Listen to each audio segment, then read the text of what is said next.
afternoon, Dwayne. How are you? Not too bad, sir. Ladies and gentlemen, Radio Cayman's Talk Today with Sterling Dwayne Ebanks. But I do have some questions. There are more questions than answers. Radio Cayman's Talk Today. If you're ready to talk, we're willing to listen. Well, I really enjoy this program today. Cayman Islands' foremost listeners participation program. May God bless every person.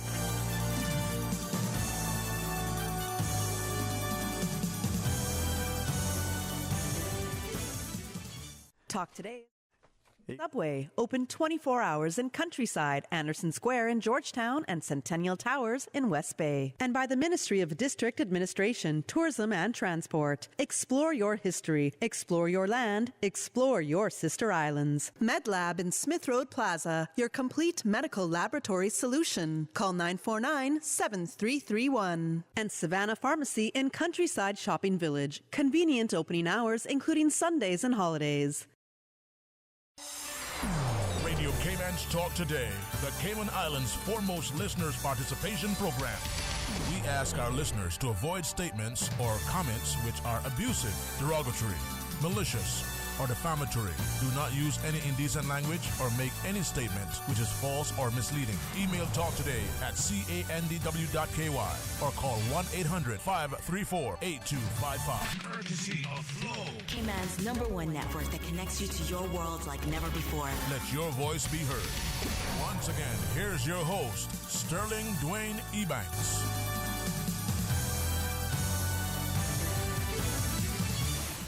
Hey, good afternoon and welcome. Thanks so much for joining us in another fantastic Friday's edition of Talk Today as we invite you to be a part of a discussion.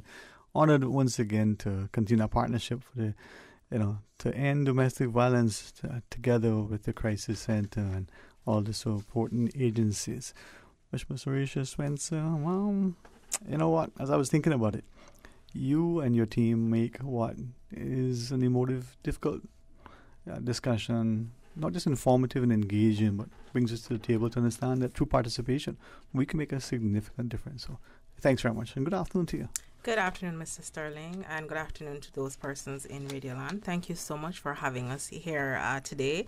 I feel like it's been a little while that we sat here, so I'm really, really grateful for this opportunity. And as you mentioned, starting off with the partnership, I think domestic abuse being such a serious issue within our society and from a global perspective, having partnership in tackling the issue is very important. So we're happy to be here today, members of the Alliance. You'll be hearing from us all. Well, this is where, and you are right, it's been quite a long time, and I think this is a discussion we should be having every day, all day, in every capacity, to ensure that people appreciate that it's a concerted effort and it's about together. With that in mind, I harken back to the last time Ms. Dennis was here with a colleague, and it gave me a particular insight when it comes to probation and rehabilitation, and the idea that we see this punitive, we see there's this thing that happens after something has transpired, and you presented it in such a way that I thought, it could be preemptive, it could be preventative, and it can be positive. Right. No. So, Mr. Nell, good afternoon to you. Good afternoon. Thank you for having us here. We really appreciate it. Us here coming from DCR, we love to talk about important issues that affect our community, domestic violence being one of that. So we appreciate having the opportunity to talk about it as part of the Alliance, so that we can continue to educate the public about domestic violence. Well, Joe, I appreciate you joining me, because sometimes, if you want to say a man is known by the company he keeps, if you got great intellects like this, we shouldn't be in good company. So good afternoon to you. Good afternoon. My name's Joe, and I'm a probation officer at DCR. Hi, Joe. Hi, Joe. Sorry, I was waiting for that. It works, though. Yeah, absolutely. No, but I appreciate the opportunity for a little bit of banter, because these are heavy, engaging subjects at times, and the things that are happening in our communities now, we see how the simplest spark can be that incendiary that just inflames everything. And as people start to have that partnership, recognizing is important, from those whose careers are committed to making a difference to those who volunteer. So with that, Miss Barton, good afternoon. How are you? Hi, good afternoon. Thank you for having us. Purple is regal, and you and Miss Marisha really make it, pop. And also, thank you. purple is the color for Domestic Abuse. Violence Awareness Month. Mm-hmm. So it is befitting. But it is indeed. I mean, I would have worn purple today, but I don't think I would look as good in it. Well, you still have time. The month isn't over yet. There you go. But maybe from that, Ms. Spencer, let's initially start and invite our people, right, to be able to understand the importance of two things. Before we get to the purpose of where we are, let's talk about the Crisis Center and the role within the Alliance. Okay, so the Crisis Center, we provide support. We're a charitable organization, firstly, and we provide support and services to all persons impacted by domestic abuse.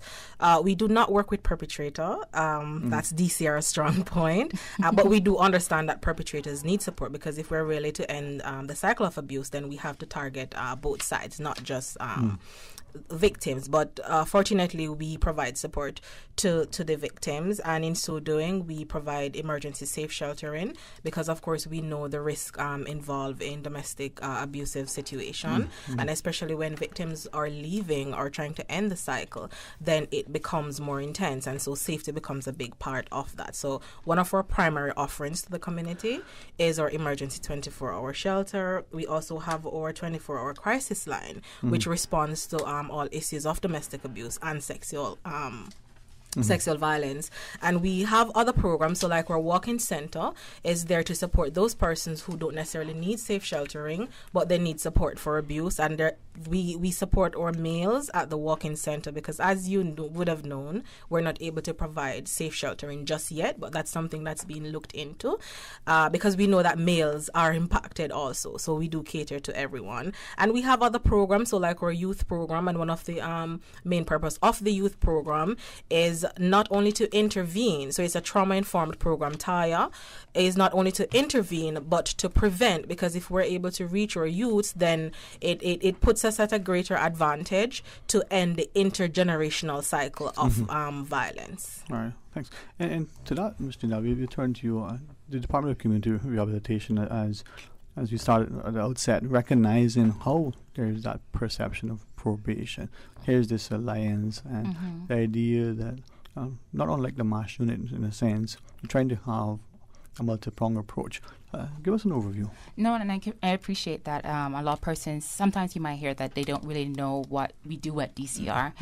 Essentially, we work with offenders, and it's timely that we're having this conversation about domestic violence, because we do have a team that specializes in working with DV offenders. We do have a team that also work with victims.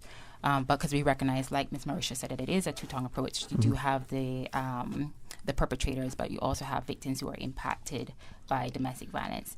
And we try to champion the whole idea behind the multi-agencies partnership, because we recognize that it's not just an isolated agenda. It's just one department that's trying to push forward how we address domestic violence in the community. This is something that can that impacts all facets of the community life. There's persons, whether that's children, even to the elderly, because domestic violence is not just about your intimate partnership, but it's also looking about how that domestic situation in your family unit may be impacted.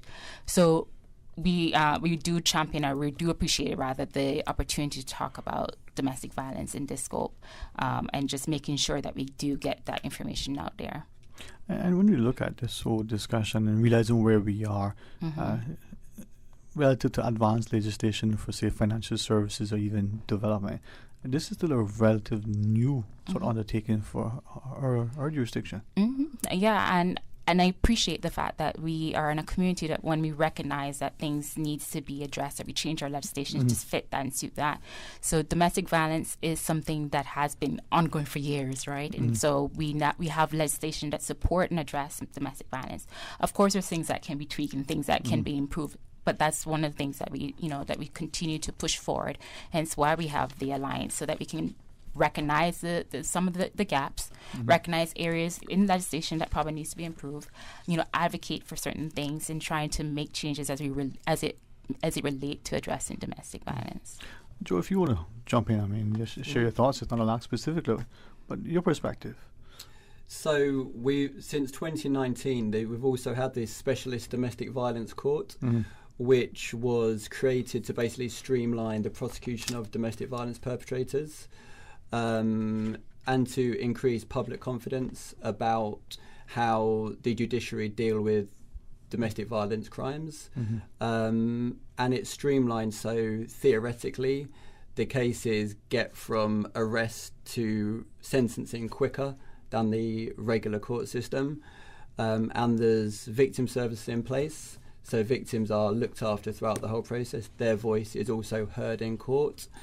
And from that court, we then get the referrals for whom we work with in probation. All right. So when we come back from the break, maybe we can continue discussion and not just look at how the month will unfold and the like, but may I ask now for some consideration? Just the terminology, domestic violence, many of us may look at that and in our own minds have a connotation. We may limit that to within the intimate partnerships, but I think as Janelle shared, the co-workers, the schoolmates of the student, the surrounding community, the entire impact. And it's not just the physical or that which affects that family unit. It could be societal as well. Maybe we can invite people to be a part of some of the events. We're going to pause and take a break. And when we return, we invite you to be a part of a discussion. Busy, busy, busy. Feel like there's not just enough hours in the day. Savannah Pharmacy, service to make your life easier. Now you can WhatsApp your prescription order to 929-5045. And pickup is just around the corner with everything your family needs and convenient opening hours including Sundays and holidays. WhatsApp your prescription order to 929-5045. Savannah Pharmacy, wholesome values with modern conveniences. When you're craving something big, something tasty that gives you that lip-smacking satisfaction, something that hits the spot, there is nothing better than a footlong from Subway. It's pretty tasty. Filling and full of flavor. Try our new sweet onion steak teriyaki with a twist. Or the classic chicken teriyaki. Top it with green pepper, onions, cheese, and that sweet onion teriyaki sauce, all piled on your favorite artisanal bread. Satisfy that craving with a footlong from Subway. Fresh, delicious, tasty, meaty. Let's make it a meal with a drink, chips, and cookies. There is nothing better than a footlong from Subway. Wouldn't it have been grand if you had purchased land 30 years ago? It may not be 2020, but a perfect vision has never been more clear. Cayman Brac and Little Cayman, poised for growth with an eye on the future. Your land, your history, your future. Discover all that our sister islands have to offer. The offices of dermatologist Dr. Wayne Porter will be taking appointments from September 30th until October 8th at his Crew Road Clinic. Appointment slots are limited. Whether you're seeking advanced skincare, Botox, filler, cosmetic skin enhancements, or simply looking to reduce wrinkles, Dr. Porter offers a full-service dermatology and dermatological surgery practice. For more information, email dr.portercayman@gmail.com or call 946-9020 to book your appointment today. That is 946-9020. Talk today. But I do have some questions. Talk today. Cayman Islands' foremost listeners participation program. Talk today. Because there are more questions than answers. What the public is saying. Waiting to take your calls right now. Sterling Dwayne Ebanks.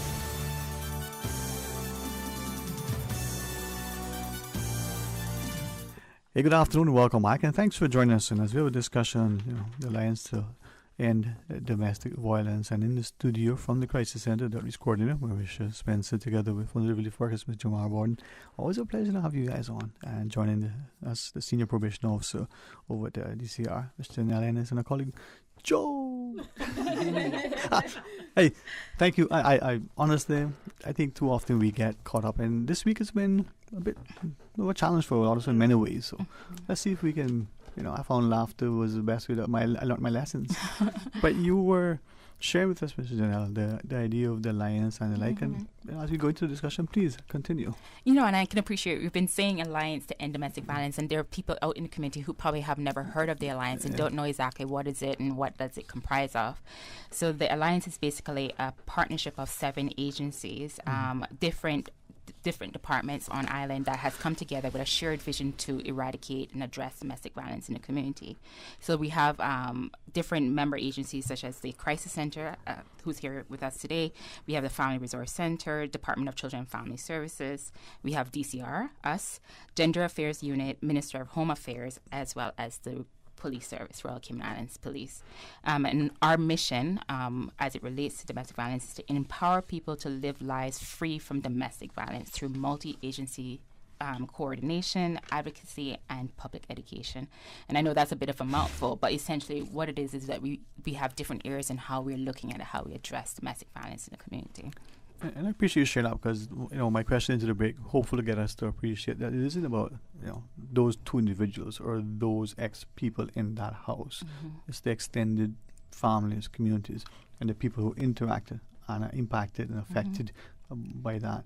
And I think Marisha's initial comments, we may see it as, only the female, but we all are affected by it and can be victims, right? If that's and it's this year our theme, which is very fits into what you just said. Our theme this year is everyone knows someone. Mm-hmm. So essentially, while we are a small community, at some point in time in our lives, we are going to either interact with someone or we're going to engage with someone, or maybe have a family member, a friend, relative, whatnot, who may have been impacted by domestic violence. So it's again, I guess holding the community accountable and being aware as to what's happening in your family, and just being, I guess, knowing exactly what are some of the signs or some of the things that are going on so that we can have these sort of conversations, talk about domestic violence.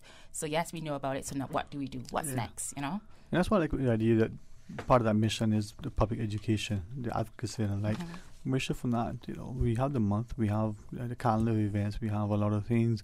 It's now for us to be reminded and to accept the invitation to get engaged. Yes. So as Janelle mentioned, the theme for this year's Domestic Violence Awareness Month, which is observed annually in October, is Everyone Knows Someone. And the concept behind it is whether you can see it or not, someone you know is experiencing domestic abuse. So even if persons aren't openly discussing their experience, they're persons unknowingly to you experiencing domestic abuse. And so it is important for us to, look into efforts to support wholeheartedly persons getting out of those situations. So as you mentioned, we have a packed calendar for the month of October. And one of the things that we have focused on or have been focusing on is partnership, because we are well aware that it is not a one agency or a one man's problem. It is a community problem, and so it takes the community effort through different partnership entities to address the issue. So starting off, on the 2nd, we start off with our church service launch, which will be held at the Church of God of Prophecy, Victory Tabernacle. That's on Eastern Avenue. And the service is going to start at 10 a.m. So we're inviting the public to come out to support. We'll have government officials in attendance, and also Mrs. Elizabeth Roper. She's the patron for the Alliance. She will be there, to give a brief remark. So we're expecting to be a well-supported event. And not only that, but, just to see everyone under the same roof, lobbying for the same cause, that will also strengthen efforts as well. All right. So last year, we did a partnership with the Lions Club of Tropical Gardens through their Breast Cancer Awareness Month community meeting. So this year, again, we were fortunate to re-establish that partnership. So we will be with them at the different district meetings, and I'm just going to go through quickly. So the 5th, we will be at East End United Church. On the 10th, we're going to be at John Gray Memorial Church Hall. On the 12th, Northside William Pucci Memorial Hall. The 17th, we'll be at Savannah United Church. On the 20th, we're going to be at Webster Memorial Church in Bordentown. And then on the 27th, which is the final, we'll be at the Lands Community Center. So we are encouraging persons, the community, just to come out to access information. The Alliance will have a table set up with information. There will be representatives of the Alliance there to answer questions and to engage the community, while also them getting information as it relates to breast cancer, because even though domestic abuse may not be caused from any physical or biological illnesses, experiencing abuse has a repercussion on, the human being. And so you can see other non-communicable diseases, mental health issues, and possibly, perhaps there's research that would substantiate this claim, but having gone through stress and knowing the impacts of stress on the body, and that can eventually lead to breast cancer. So going through domestic abuse, the stress from that, you can see the mirroring relationship, with abuse and breast cancer. So it is very important that we're having these conversations. Okay, so continuing, there'll also be invitation only events, and those events are for clients, so like crisis center, FRC, those victims, survivors who have gone through abuse. So we're going to have events for them. Yes, community education and awareness, it is important, but we also need to look at the mental and social well-being of victims as well. So we're putting together activities for them. So on the 8th, we have a safety first session, which will be guided by Renata. She's a friend of the Alliance, and that will be at our walk-in center. And as I said, it's invitation only. And on the 29th of October, we're going to do a paint and sip. So healing through art. And research has shown that trauma, one of the ways of responding to trauma is through art therapy. It's an effective approach to dealing with trauma. So we'll be doing a paint and sip with our clients.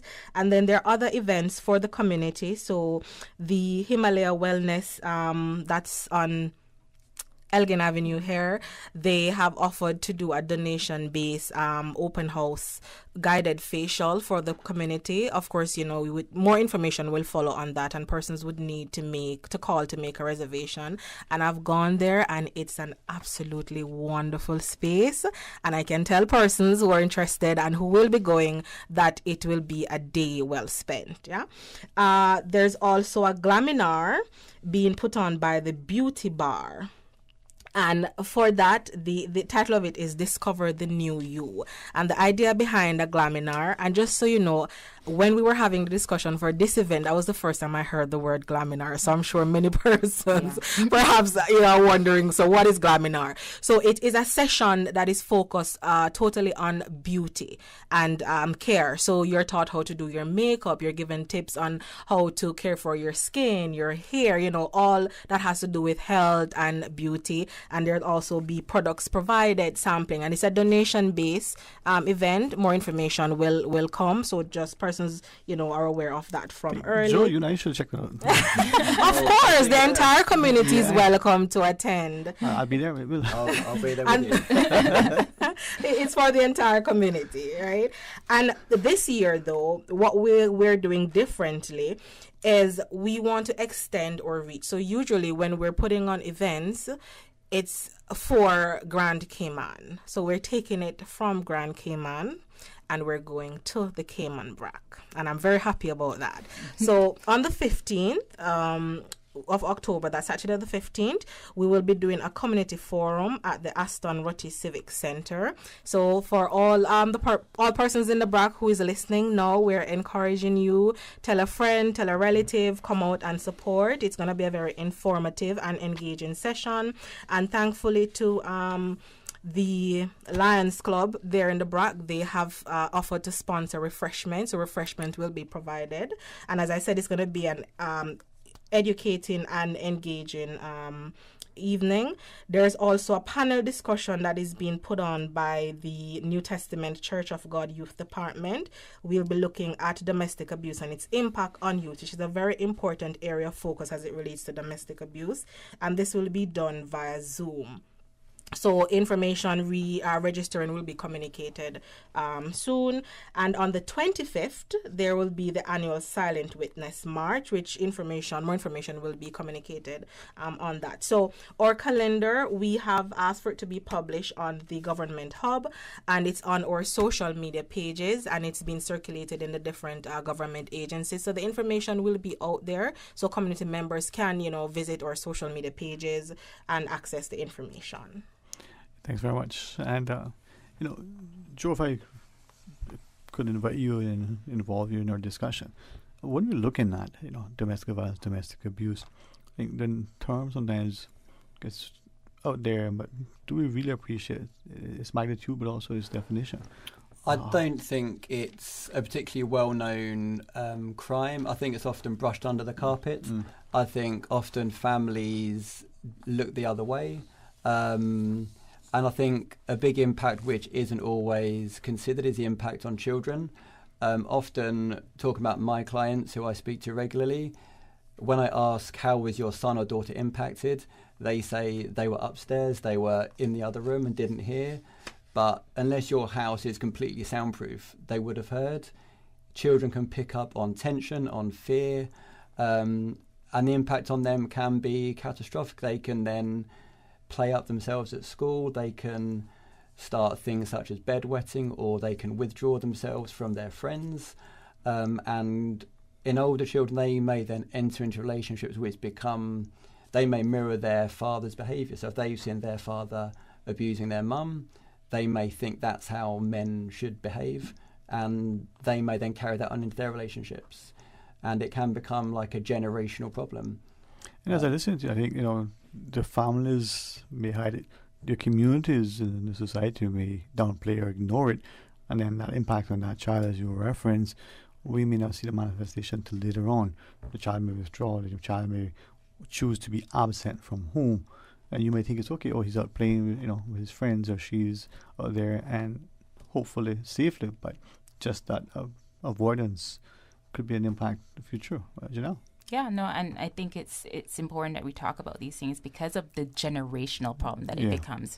Because usually when we do talk to our clients who are perpetrators of domestic violence, and we look at their history, at some point in time, they, I guess 9 times out of 10, they are persons who have also been victims of domestic violence. They probably were children themselves who would have seen domestic violence or heard domestic violence in their family setting. And so it's not strange now that when they come to us, that's part of their background, that's part of their history. So it is something that definitely needs to be talked about. But I know, like I said, sometimes in our community, we kind of normalize certain behaviors. And so it's not something that's, we recognize as a real issue until it becomes something so apparent. And then we're like, how did we get to this point? And we have to talk about hitting the root from the problem, addressing from early on. So you can stop that generational negative cycle. All right. The final break of our segment. When we come back, maybe you can give us an insight as to what it looks like in Cayman. Maybe remind us of some of the events, and perhaps, Ms. Borden, you can join us as well. Okay. All right. Stay tuned for Talk Today. You see how hard it's raining? Yeah, and I don't have time to fight traffic and get my lunch from Subway. I have so much work to do. Why don't you order Subway by using the Let's Eat or Bento app? Save time, stay dry, and get your sandwich fast. I never thought of that. Great idea. I'm going to order now. Order me a veggie pizza while you're at it. And a cookie platter for the office. Too busy at work or home? Is the rainy weather stopping you from dining out? Order your favorite Subway sandwich, wrap, or pizza through the Let's Eat or Bento app with fast and reliable delivery. Subway, eat fresh. For medical lab services in Cayman, go straight to MedLab. For a full range of medical services, pleasant, clean and comfortable environment, no long lines and affordable fees, visit MedLab at the Smith Road Plaza. Open Monday to Friday, 8:30 a.m. to 5 p.m. and half day on Saturdays. Call 949-7331 to make your appointment. For medical lab services in Cayman, MedLab. Ask our professional team about the benefits of cutting-edge technology with MedLab's new state-of-the-art digital mammogram machine. Did you know that ValueMed Pharmacy has a free online prescription service? Managing your health and medical requirements has never been easier with ValueMed. Simply visit value-medpharmacy.com. That's VALU-medpharmacy.com and click the Refill Prescriptions tab on our website. Fill in the information for new prescriptions or refills and choose your preferred pickup location. ValueMed on Walkers Road or Town. Then bring in your original prescription from your doctor when picking up. There's no need to stand in line and wait for your prescription. Save time and pick up prescriptions at your convenience by visiting value-medpharmacy.com. That's VALU-medpharmacy.com. Can you imagine your home completely organized? At Brand Source Custom Closets, we can. We specialize in designing and building custom closets and storage units for any room in your home, including the garage. With tailored designs and custom LED lighting solutions to fit your lifestyle and budget. Our custom closets expert is committed to enhancing the value of your home with a solution that is uniquely yours. Visit our showroom or call 623-6774 to schedule a no-obligation appointment with our design expert. Brand Source Custom Closets, 209 Dorsey Drive, Industrial Park. At Doctors Hospital, we know life happens, and usually when you least expect it. So when unexpected medical issues arise, you need quality care close to home. Located in the heart of Georgetown, our accomplished team of physicians and medical staff treat minor urgent conditions such as migraines, chest and abdominal pain, shortness of breath, burns, broken bones, open wounds, and more. 24 hours, 7 days a week with no appointment necessary. Peace of mind is important when life happens. At Doctors Hospital, we're always here just for you. Need to speak to someone? Call 949-6066. Talk today. But I do have some questions. Talk today. Cayman Islands' foremost listeners participation program. Talk today. Because there are more questions than answers. What the public is saying. Waiting to take your calls right now. Sterling Dwayne Ebanks.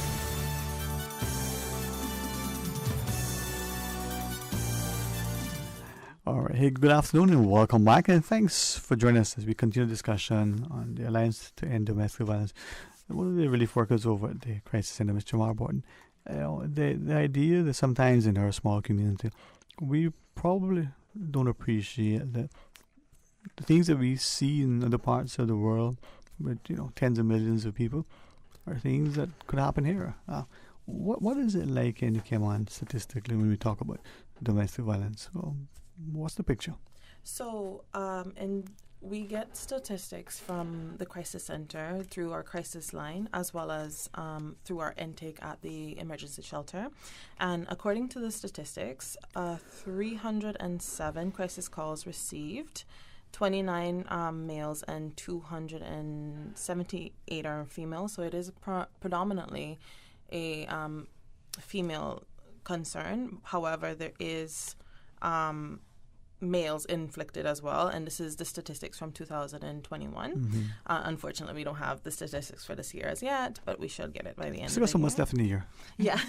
It's going fast, man. Yes, we'll soon get those. And of the admittance to the shelter, we have 121 women and children that access the safe shelter. We also get statistics from RCIPS. In terms of their statistics for 2021, we had 1,735 domestic violence referrals. We also had 1,399 child protection referrals. Wow. So quite a traumatic amount. Yeah, when you think about it, potentially, not everything, Joe, that happens gets referred, or even if there is a level of inquiry from somewhere, that is even action in that time to make a statistic. That's 365 days still in the year, right? We didn't lose any. These numbers indicate that there's more than one a day. Absolutely. And last year we supervised approximately 55 domestic violence perpetrators at DCR. But again, I think the numbers may have been slightly skewed because of COVID. So there may have been a lack of reporting over the last 2 years because people weren't able to access the same resources, and courts maybe didn't run as frequently. So it's definitely underreported, and I think the statistics from my colleague proves that it's a huge problem, and I'm thinking we still don't yet know the full extent. I think we've probably just got the tip of the iceberg in terms of what happens to what we actually know about. And then I don't have it from, I looked at it earlier, North America, parts of Europe, the statistics there, and I wonder to what extent they may actually be indicative of what is here. I mean, they've got much more experience at data collection and dissemination. But Marisha, could be very much similar. Yes, it could. And, when we look at the numbers, so we say 1 in 3 women and 1 in 4 men at some point will experience domestic abuse. Looking at it on paper, Sterling, it is significant, but it is not as significant as if you're in a room and you're going through that room doing 1 in 3 women, 1 in 4 men. And I'll allude to recently, I was at a domestic abuse rally put on by the Seventh-day Adventist Church, and one colleague from the Family Resource Center, we were there, as members of the Alliance, and he did the exercise, and I was honestly taken aback when, I saw 1 in 3 women standing and 1 in 4, and I'm like, we know it is a serious problem, but the magnitude of the problem, you don't experience it until you're literally seeing that figure transcends from paper in front of you. So it is a big problem, and it is for all the reasons why we need initiatives such as the Alliance to End Domestic Violence that continues to work towards ending domestic violence here in the Cayman Islands. We all want a safe, nurturing environment. As you was sharing, I was thinking, how many of us consciously reflect on our own environments and ask, well, what is it that we're doing that could be undermining that safety, security, and stability? There may not be any fighting and loud shouting, but are there negative comments? Are there things that are happening within that environment, that family unit, that could be creating, Janelle? Yeah, because I think a lot of times persons, when they think about domestic violence, they associate that physical sort of abuse. But some persons don't realize that there's different areas of domestic violence that can be impacted. So you have sexual abuse, you have the emotional, the psychological, the verbal abuse, financial abuse. So there's different areas that you can have abuse impacting the family unit, and persons just focus on that physical, right? And so when you focus on that physical, it's almost like you're downplaying when things happen. Well, he just said that word. It wasn't so bad. You don't recognize that the impact that it might have, the lasting effects that it might have. And we may even take it not just as a downplay, but relatively speaking, we compare it to something else, and it's not as bad as that. Yeah, there's a lot of minimizing. Yeah, we minimize, exactly. Yeah, I'm glad you used that word. That's one that came to mind. I said, let me let the professionals say it. Now, with this and with the month-long calendar, I'm hoping that people see this as an opportunity to be involved and informed, but not just get educated, but become active, Marisha. Yes. Attend events, recognize and look inward and see what is happening. Men, I think as Joe was sharing, we may feel we're less than by not making those calls, or we may even be ridiculed by other men or other women. What kind of man you is. Yeah. But it's a sign of strength seeking help and not shying away from it. It is, and I think also Cayman being a very male-dominated society, I think men here do find it difficult to speak up if they're being abused or mistreated by their female partner. But it's important for them to take action, as it is if the victim was a female. And what you find too, Joe, and adding to that, is the lack of awareness plays a very big part, and this is why the Alliance, we're so focused on community education, raising awareness. And I'll give you an example. Recently I was having a conversation with a gentleman at an establishment, and he saw my shirt and he was like, I always hear about the crisis center. What do you people do? You're always talking and talking. What are you doing? So then the conversation about domestic abuse ensued, and I said to him, have you ever experienced domestic abuse? And he was like, me? No, man, that can't happen to me. Right. So just that mindset that, I am exempted because I am a man, or what domestic abuse is supposed to look like. So I said to him, what do you think is domestic abuse? And he said to me, you see it all the time, man beat up them woman. And I said, and also women beating up man, but that's not where it stops. It goes further than that. And then I went, in talking about emotional abuse, and I went into different types of abuse. And then after I finished talking, I said to him, so based on what we discussed here today, have you ever experienced domestic abuse? And he paused, and then he said to me, mega be honest with you, enough time my woman said some things to me and I'm telling him, and it cut me deep. And I'm like, yeah, that's emotional abuse. And so, just for them to have that understanding that, as Janelle said earlier, domestic abuse is not only physical violence, it goes far beyond physical violence. This is where this Alliance and these discussions. So as we continue, hopefully more frequent discussions, Ms. Barton, let's start with you. Any sort of thoughts you may want to leave as we go into, this is the end of September, October comes in with much promise. What would you like to share? Yeah, I actually just want to make it specifically clear what domestic violence and what domestic abuse actually is, because I know some people don't actually know what it is. So it's an incident or a pattern of behavior. And the key part of this is it's an imbalance of power or control. And this can occur, like you said, Sterling, before, with anybody. And it can be perpetrated by, intimate partners, but it can also be perpetrated by family members, employers. It's a, widespread problem that isn't just, confined to the bedroom. Right. And Joe, as I invite your thoughts, Jamara's comments, maybe at some point in our future, our parlance will change and we'll look at not just semantics, but the idea that domestic abuse, there could be, or domestic violence, that domestic part, maybe limited to how we look at the scope of it. Yep, absolutely. And I think the main message from today is just to encourage everybody to be aware of domestic violence. To the stats we were given earlier, 1 in 3 females, 1 in 4 males. So the chances are everyone knows probably several people who are being abused by their intimate partner. And to understand that there's processes and professionals out there to listen to your problems and to help you, to give you the help you need and to get it through the courts if it goes that far. So people aren't alone in their struggles, primarily. Yeah, I just want to, encourage the public to, if you do interact or if you had some family member or friend or someone that that has been impacted by domestic violence, encourage them to speak up. But also, I want persons to know that you don't necessarily have to wait till they get to that bad. Like if you recognize that you yourself are using domestic violence, or maybe there might be something that you've done that you're not quite sure, reach out to the professionals, get the information, get the help, address it.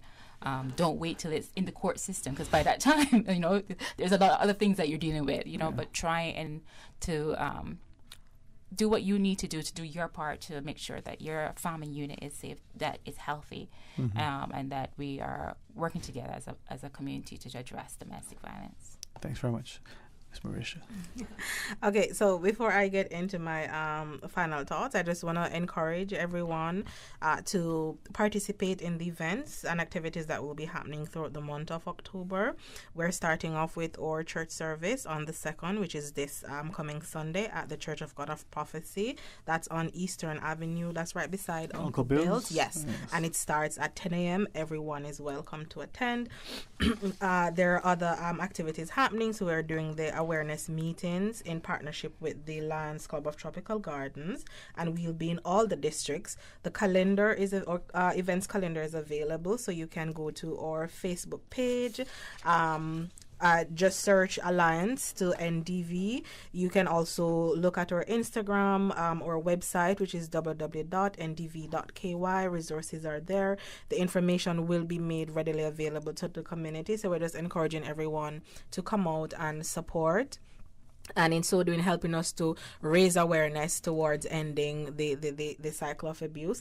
And just to make a general call to the community, we're asking that in addition to supporting victims, to also support those organizations that are providing support to victims. So that support could look like financial assistance. It could also look like you giving your expertise. So say, for example, the Crisis Center or the Family Resource Center, we work with victims who are still in the abuse or who have left the abuse. They may be trying to find employment. If you can provide employment coaching, if you can provide legal service, just about any expertise that would be beneficial to them, we're calling for support in that area. Well, thank you all very much, and I'm hoping that we have this. Mr. Nell? Yeah, I just want to, if anyone has interest in learning about the Alliance, definitely attend the events and pay attention to the calendar. But also, if you you yourself feel that you have been impacted by domestic violence, or you feel that you are using domestic violence, please feel free to reach out to our Department of Community Rehabilitation.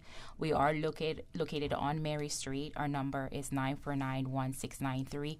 We will be more than happy to speak with you to address any sort of concerns or any sort of needs that may be presented. We're happy to work with you. Please, like I said, don't wait till it gets so bad that it's in the court system. Definitely reach out to us. And also, just to remind again, those persons who are going through abuse, or you think you may be experiencing abuse, or you know someone who is going through abuse, in emergency, always call 911. Of course. Always. And there's also our 24-hour crisis line, 943-2422. I'll repeat, 943-2422. It's available 24 hours. And there's an advocate always waiting to take your call. So we encourage persons, going through domestic abuse can be a very isolating journey, but they're not alone. Support is available, so do reach out for that support. Thank you all very much. I hope this will be a safe and restful weekend. But as we look into the month of October, we'll take this to heart and do our part. All right, let's pause and take a break. When we return, we invite you to rejoin us for more talk today. Thank you for having us. Satisfaction is guaranteed 24 hours a day, whether it's music or information. From Grand Cayman to Cayman Brac to Little Cayman, we've got you covered. You ever hear a thing like that? Radio Cayman in the Cayman Islands. Today's biggest news. Radio Cayman, your voice, your choice. Local, regional, international. This is Headlines from Radio Cayman's newsroom. Today's biggest news. With your latest headlines, I'm Felicia Rankin-Solins. The Department of Vehicle and Driver's Licensing advises members of the public that its West Bay office will be closed on Tuesday, October 4th and Wednesday, October 5th to facilitate its relocation. DVDL's West Bay office will reopen on Thursday, October 6th at its new location, Units 3 and 4, at the Jakes Scott Marketplace in West Bay. In international news, U.S. President Joe Biden has warned that Hurricane Ian, which hit on Wednesday as a Category 4 storm, could be the deadliest in the state's history. The focus has now turned to a massive search and rescue operation as Ian heads towards North and South Carolina. So far, more than 700 people have been rescued from Charlotte and Lee counties, the two worst hit areas, Florida's Governor Ron DeSantis said on Thursday. He warned both counties had been left basically off the grid following power outages, which hours later were still affecting some 2.2 million homes and businesses across the state. President Putin has announced the illegal seizure of 4 areas of Ukraine, saying they are now Russian territory. In an angry speech decrying the West, he claimed people living in the regions had made their choice, but referendums held there have been labeled shams. Ukraine has responded by asking NATO to speed up giving it membership of the U.S.-led defense alliance. These are your headlines. I'm Felicia Rankin-Solins. For the latest in news and information, follow Radio Cayman on social media, Facebook, Instagram, Twitter. Download the Radio Cayman app or log on to our website, radiocayman.gov.ky. Radio Cayman is pleased to feature this special Sister Islands historical vignette, brought to you by the Ministry of Tourism and Transport. Explore your history, explore your land, explore your Sister Islands. Hinton Roxroy Connolly was born in Creek, Cayman Brac on 9th of September 1937. Fondly known as Big H to his family and friends, both a sailor and electrical technician with 5 years at sea and 29 years with cable and wireless, in January 1960, Big H married Cicely Dilbert of Creek, Cayman Brac and had 5 sons. In October 1976, he was united in his second marriage to Francine Porter of Spot Bay, Cayman Brac, and they had 1 daughter. Big H was a part of the band Eddie and the Beach Boys, and in August 1977 traveled to New York, where he recorded and published his album, A Quick Drink by the Pool Bar. Big H could always be found at the Hilton, his backyard kitchen, which he built in the late 80s to house in yams and cassava he cultivated on the bluff, later converting it into an outdoor kitchen, which was named the Las Vegas Hilton. Big H spent the majority of his time at the Hilton, and you would find him playing his guitar and singing his heart out while sipping on his 345 beers. He was known for having many cook-ups with his famous beef and pork. On the evening of Wednesday, 18th September 2019, 9 days after celebrating his 82nd birthday, Hinton passed away peacefully at the Health City Hospital in East End, Grand Cayman. He was the proud father of 6 children, along with 17 grandchildren and 11 great-grandchildren.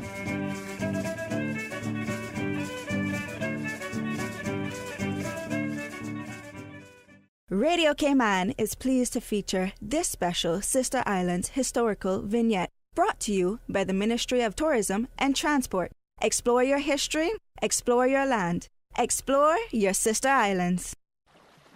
Explore your history, explore your land, explore your Sister Islands, the ultimate staycation experience. Your culture, your freedom, the land that time forgot isn't gone. It's your Sister Islands. Discover all that our Sister Islands have to offer. Talk today. But I do have some questions. Talk today. Cayman Islands' foremost listeners participation program. Talk today. Because there are more questions than answers. What the public is saying. Waiting to take your calls right now. Sterling Dwayne Ebanks.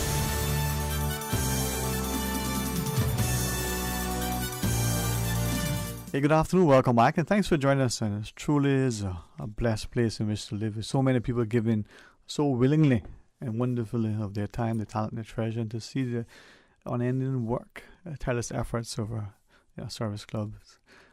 Today, Lions Club Tropical Gardens told me, hey, listen, when you have our sister club, not their brother club, she said, you make sure you treat them with the same respect, because they were the original founders. So Lions Club of Grand Cayman, I think I'm told I can't say Lion Debbie because I'm not official Lion. So Miss Debbie, to you, Siri, welcome.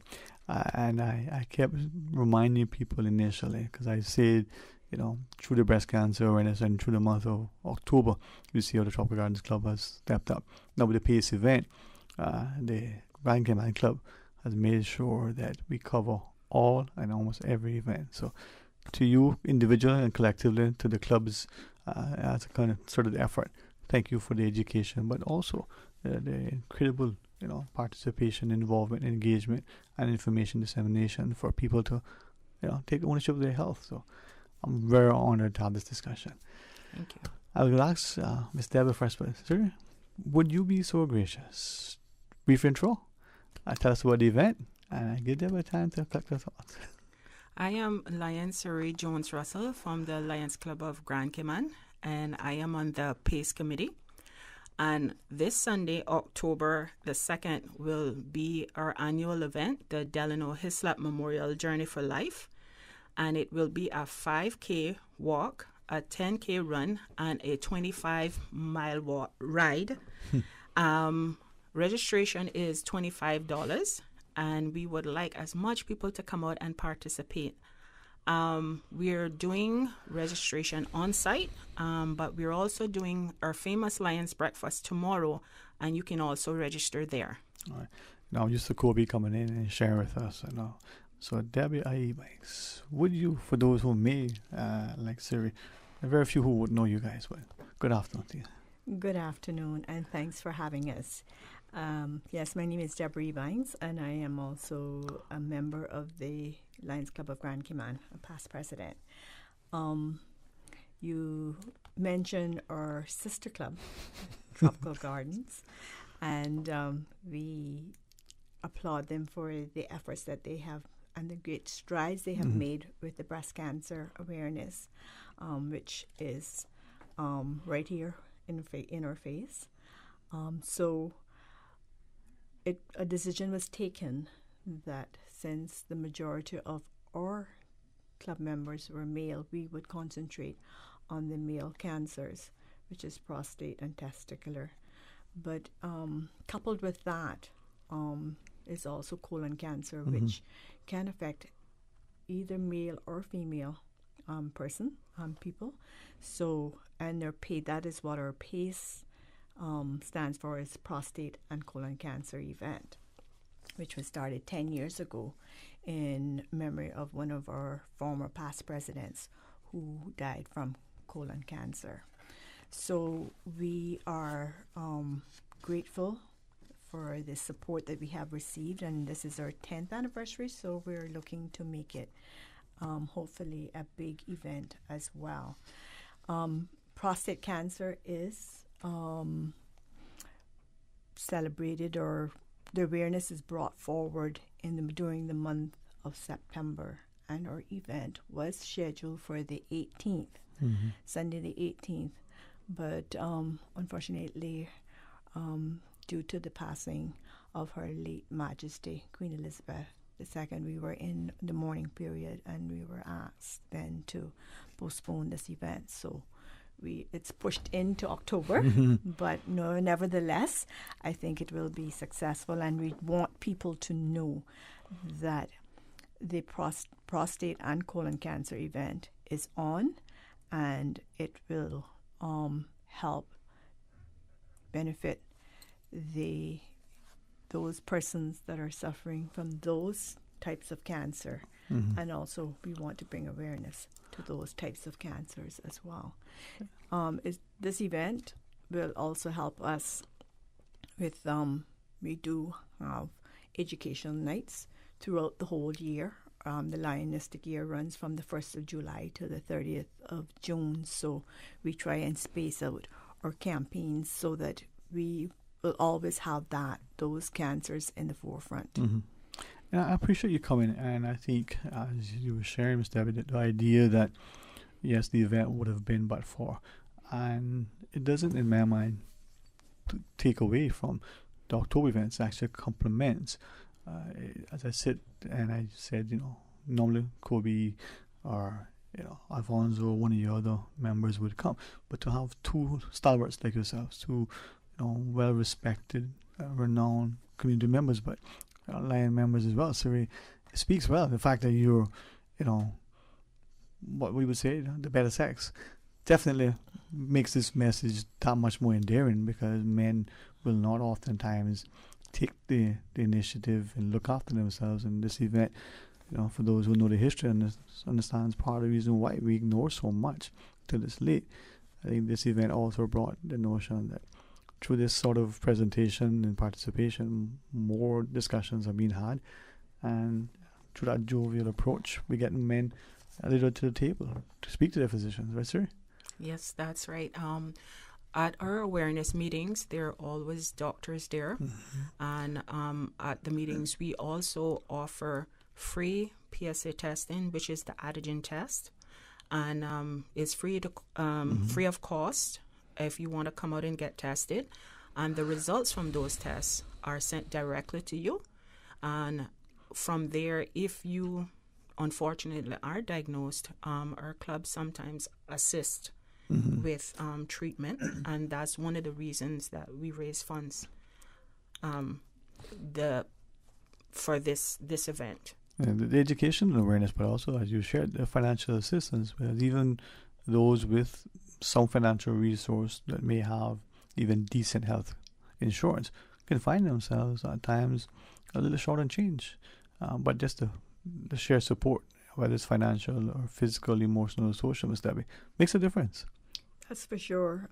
Being a cancer survivor myself, I know the importance of support, whether it be well, fortunately for me, I really didn't need too much financial because I really had good insurance, and I had a great family support. But the mental support and knowing that there's other people out there that you can reach out to is important. That's the thing. And you have that, and we're trying to form that sort of network within the Lions clubs within the Cayman Islands, so that we are supportive of each other, and we are supportive of our community, who has been supportive of us. Without support from the corporate world or individuals, we will not be able to do some of the things that we do if we don't have the financial support. So that is why we are here today, to appeal to people to come out and support us. Every dollar counts. So every $25 will add up, and it can make a difference in some people's lives. And it does. And I say this. I mean, this year, 2023's National Hero Celebration, looking at our charities and volunteering and philanthropy, we look at the service dogs. I shared, in the landscape of Tropical Gardens, that very first meeting that they had on breast cancer, 2+ decades ago, still resound with me. The only male in the audience there. I'm thinking, you're there to learn, you're there to support. Fast forward, Miss Debbie, and here's the PAC event, 10 years in, and how many people have, probably as a result, have gone, spoke to the physician specifically, what is a DRE? How do I, do a PSA? What is it that I'm asking for? Words that we probably heard and never really understood, certainly ignored at this event. But that financial corporate community support, Ms. Debbie, is significant. So we can register either on the breakfast and enjoy the fellowship on Saturday morning, or we can come out. How else, Siri? You can also register on Eventpro, as well as you can register. You can reach out to us. Our number is 938-7223, or our email is pace@lionsclubgcm.ky, and I can email you a registration form, or we would prefer to see you in person, so you can come, and we have bags available.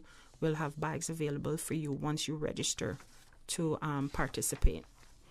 And when you think of it, this is not just a physical commitment and demonstration of support, but for some, whether it's a 25-mile, cycle, or whether we decide to do the run or the walk, it may be literally a step in the right direction towards taking control of our health. So, yep, it's a sort of not like a double-edged sword, sort of. You're supporting the club to support others, and you're also getting in some physical activity, which is important in our daily lives as well. So we're hoping that people will come out and support the cause. It is, like I said, it's only $25. We'll have registration tomorrow morning at our one of our quarterly, or one of our famous breakfast, Caribbean breakfast, and then we will also be able to do some registration prior to the start, which is at 5:30. So we'll have some registration at 5 o'clock. But we are encouraging people to do so before, so that there isn't a rush and that there isn't any delays in getting their stuff. And we would like everybody to, be out in the shirts and bring more awareness. Because when you see people walking down the street in blue, that's because prostate cancer. Blue is the color for prostate cancer. So we're hoping that that people will come out tomorrow and register. But like you said, for those that may be still on the wire, or maybe don't have the time to come out tomorrow, we'll be able to accommodate them on Sunday morning prior to the start of the function. You want to share with us the route again? I know many of us know, but perhaps let us. So we start and end. The start of the event is at the Lions Center. It also ends at the center. The cyclists, they go through South Sound. The route, it's a long route, but it can be found on our Facebook page. The route can be found there, and also when we will have, I will make sure I have copies of the route if you need to have it when you register. Yeah, and the marshals are there. Yes, the safety precautions are already in place. Yes, and there are some who, from day one, still continue to participate. But it's that presence and the participation, that demonstration that makes a difference. The corporate sponsors have always come on board generously this year, and no different.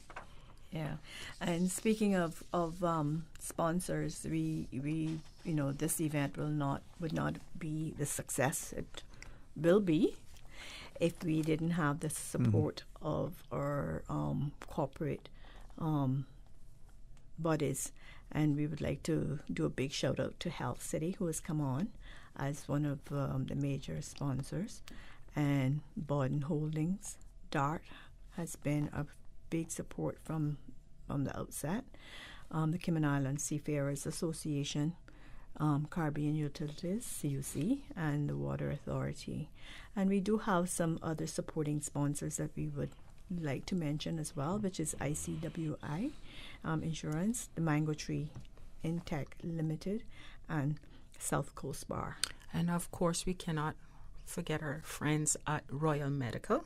They're usually the ones who do come out to all of our events and do the testing. And of course, yours truly, Radio Cayman, and the other radio stations that have, do help us push this event. So we do thank you for allowing us the time to come on board during this talk show to bring. It's an honor, honestly. And I have your application form right here. That's right. That you, I would like you to fill out and come to join us. Well, that is not an issue, And as you were sharing that, I was just thinking that at your public events where the physicians are there, for those who have never come, it's an informative, but it's informal. You're getting actual useful, helpful information, and you find the people that are there, some of whom may be a bit reluctant to ask, but gain courage because they see the information is readily available. So I would publicly appeal to anyone, come out and be a part of the information sessions. And it's about sharing and caring. And we do have a few members who have walked this journey, and they are, stalwarts within our community, and they are so willing, and they do share their own journey, and that is what it's all about. The more information that you have, the more comfortable you can, if comfortable is the word I can use, but you're armed with information that makes you more at ease dealing with this issue, because it is it can be daunting, it can be overwhelming, and it can be frightening. But when you realize that you're not alone, then you do take comfort in that aspect of it. So we want to we share so that people can have a sort of a sense of ease and know that they're not alone. And that sense of support, it goes a long way. And I think this is one of I liken the two sort of approaches, your sister club in the Tropical Gardens Club with their breast cancer, and we don't call it a male club, but the Grand Cayman Club. The Grand Club that was sort of the premier club, the original club.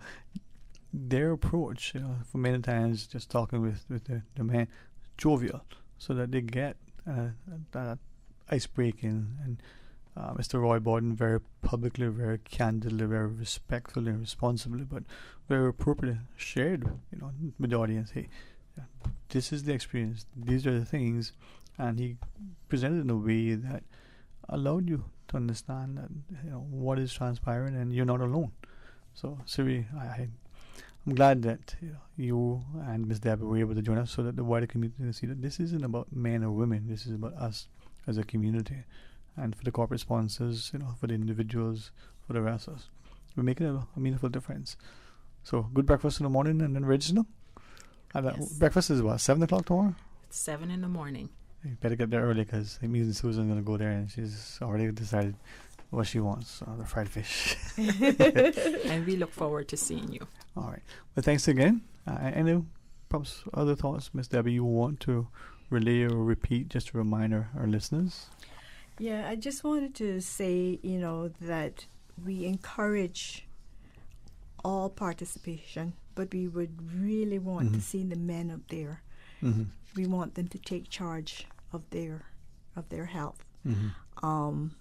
And we do have the significant others who push them, and we want to thank them as well for their continued support. And like I said, this event, while it focuses on, our focus is male, predominantly male cancers. It also touches on colon cancer, which can affect both male and female. So it's for everybody.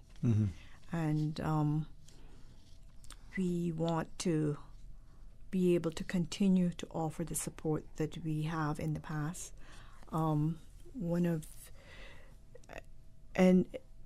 just to make, we not only do our own awareness, but the spoils of the day of this event, we do make donations to the Cancer Society, where a lot of people go for help.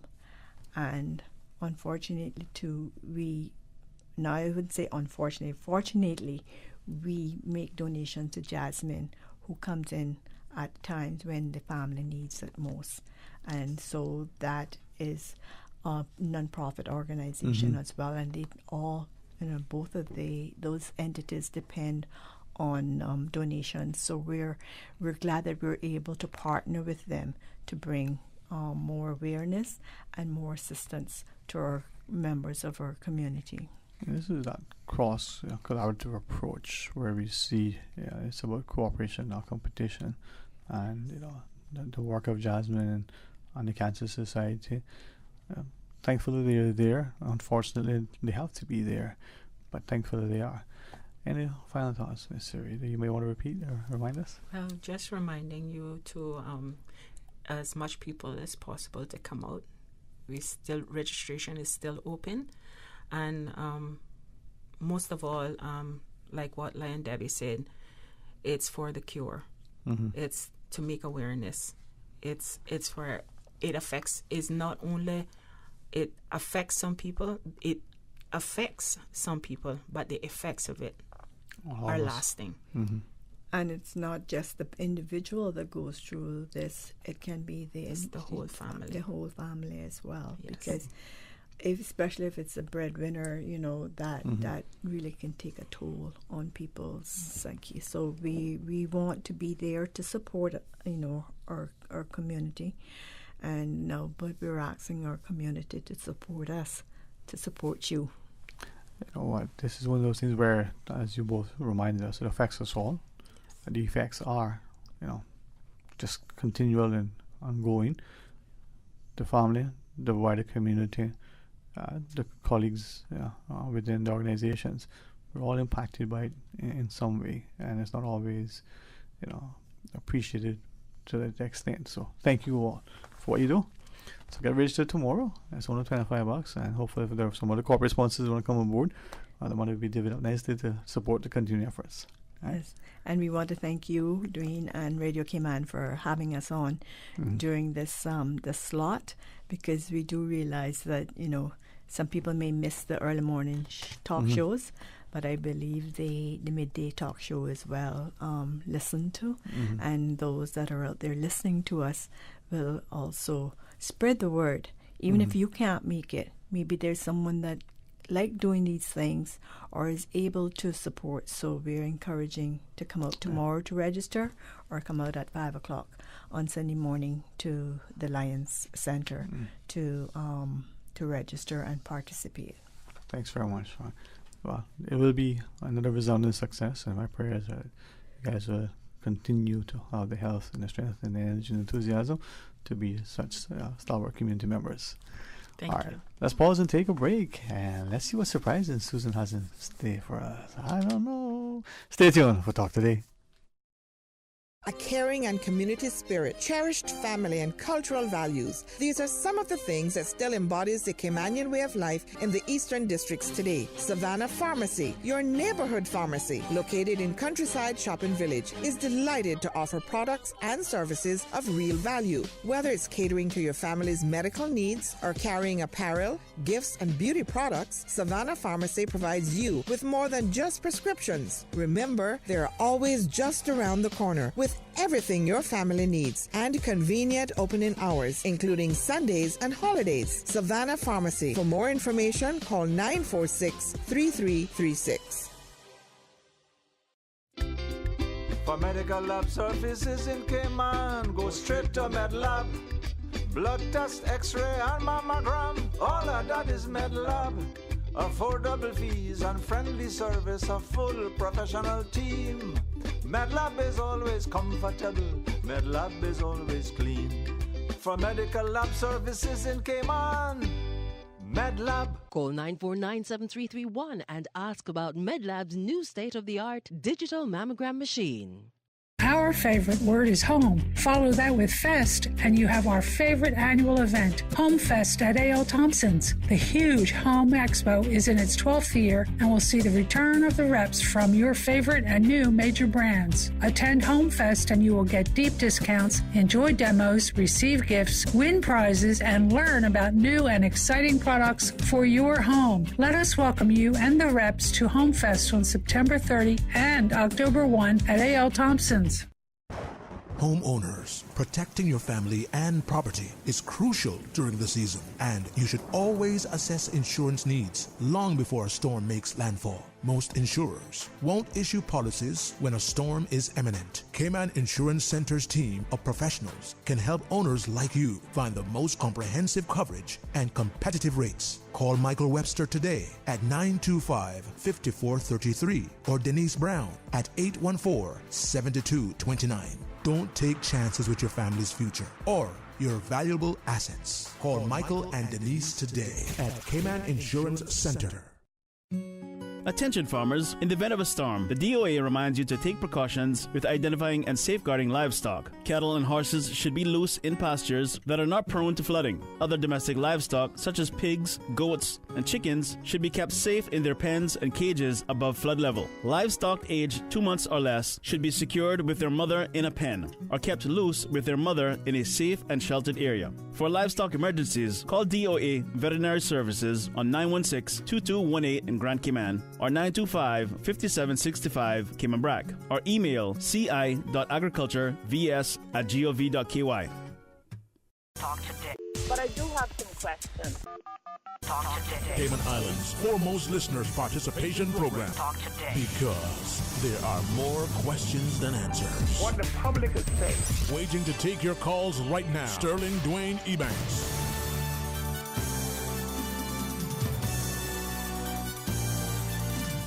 Good afternoon, welcome back, and thanks for joining us. I know it's been challenging, a couple of years. I tried to deflect and make it a little bit easier and say, boy, these last 2 years have been long centuries, but we face what we face. This is the end of September, and for many of us, the year may have been productive. We may have seen it as a waste. We may reevaluate. We may be looking jubilantly into what October will bring.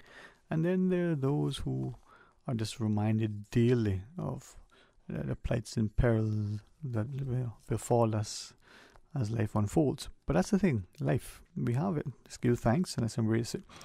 For those who participate, who sponsor individually, collectively or corporately, for the ongoing activities in our community. We commend your charitable endeavors. For those who volunteer, we thank you, for your service. Perhaps you'll join the Lions Club of Grand Cayman on Sunday for the annual Delano Hislop Memorial Journey for Life, the PACE event focusing on prostate, colon and testicular cancers.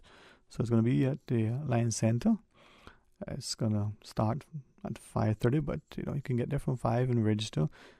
I would say enjoy yourself tomorrow and go out to the Lions Center, get their famous breakfast and register. Then you can do the 5K walk, the 10K run, or you can hop on your bicycle and do the 25K ride. It might seem like a long distance, and you might say, well, does my electric bike qualify? Well, technically it's called a bike, right? But do it as a family, do it as an individual, and do it as a group. Maybe this will be your start to end the fourth quarter this year, the first day of the month, so to speak. Get registered, and on day 2, start off with your walk and your exercise, so that come December the 31st, as you celebrate in the New Year's, God's willing, you'll feel a renewed sense of love and appreciation for life. Well, let's have some open line, 949-8037, 949-6990, or toll free with the compliments of Flow, 1-800-534-8255, and share your thoughts with us. I had been promised, and the guy said, well, no, it's not a promise and it's not a commitment, but I told him I took it as such. He was going to share a particular insight relative to the political landscape, only from the perspective that he has indicated over time is that we still, despite what we say publicly, we still make it a personality contest. We still get into the personal commentary and we attack people personally. And worse, we do it publicly. We don't seem to want to be held accountable, and perhaps that's why we don't want to hold others accountable. But he said it's beyond that as well. It's more than that. It's about responsibility, individual responsibility, but that, sort of community responsibility. The idea that we are disciplined enough, and when we go about our endeavors, we think about the impact, not just the benefit, not just what we may gain from the position, the post, or what the pay itself may present in terms of our access or our ability to enjoy the trappings of life. But how are we conducting ourselves? How are we contributing? And in so doing, how are we either maligning, castigating, ostracizing, or somehow negatively impacting others? And he shared, as he has very, very consistently, that we point fingers sometimes at the politicians, ones that we've elected, ones that were elected, and as he shared, but they're individuals, and if they're behaving badly, as we allege, what are we doing as the wider community to be a better example, to not sanction them initially and as the first course of action, but perhaps to draw alongside and guide them, nurture them, help them to develop so they can make a more meaningful contribution. But even when that is attempted and failed, what are we, the wider community, doing to address it? For some, we want the power to be able to change things immediately when they're not going the way we want them or we think it should. But what about the idea of sustainability? He says a word that has been used so often that now it has probably little relevance to people because everything is sustainable, but it's only in word, very little action. And from that perspective, he was sharing the notion that, again, we're not looking enough at the impact of the behaviors of people in leadership. And he says, take for instance, as a community, if we could look at our wider sort of cross-section of the community, how easy would it be for us to identify a handful of people that we see as great leaders or even potentially have the ability to develop as such? Now, we might be able to, but what if we needed 500? Could we get to that many? Would we struggle at 5? Could we find 50? And he says there isn't any endeavor for succession planning. We accuse governments over the year to not having it sufficiently within the civil service. We seem to accept that is the practice in the private sector, but the impact isn't on that entity or that sector, it's on the wider community. So much so that he says he serves as a mentor for a couple of youngsters, many of whom are already sharing that the way the world is turning and the way things are in Cayman, they don't see a future. Bright minds, decent individuals, decent homes, are willing to contribute, but a society, to their minds, that really don't seem to offer them any great promise and potential. So they will make their abode elsewhere. If he says that is the shared thinking of their classmates, well, what does that do for the development and the continued success and prosperity and stability of the country? Well, he did say he was going to share something that I could read. So hopefully that'll happen, before Christmas. 8949-8837, 1-800-534-8255, 949-6990. Now, if you wish to WhatsApp, 925-3261. Those are the numbers that you can use to reach us. Well, we got a chance to listen to Mr. Art this morning.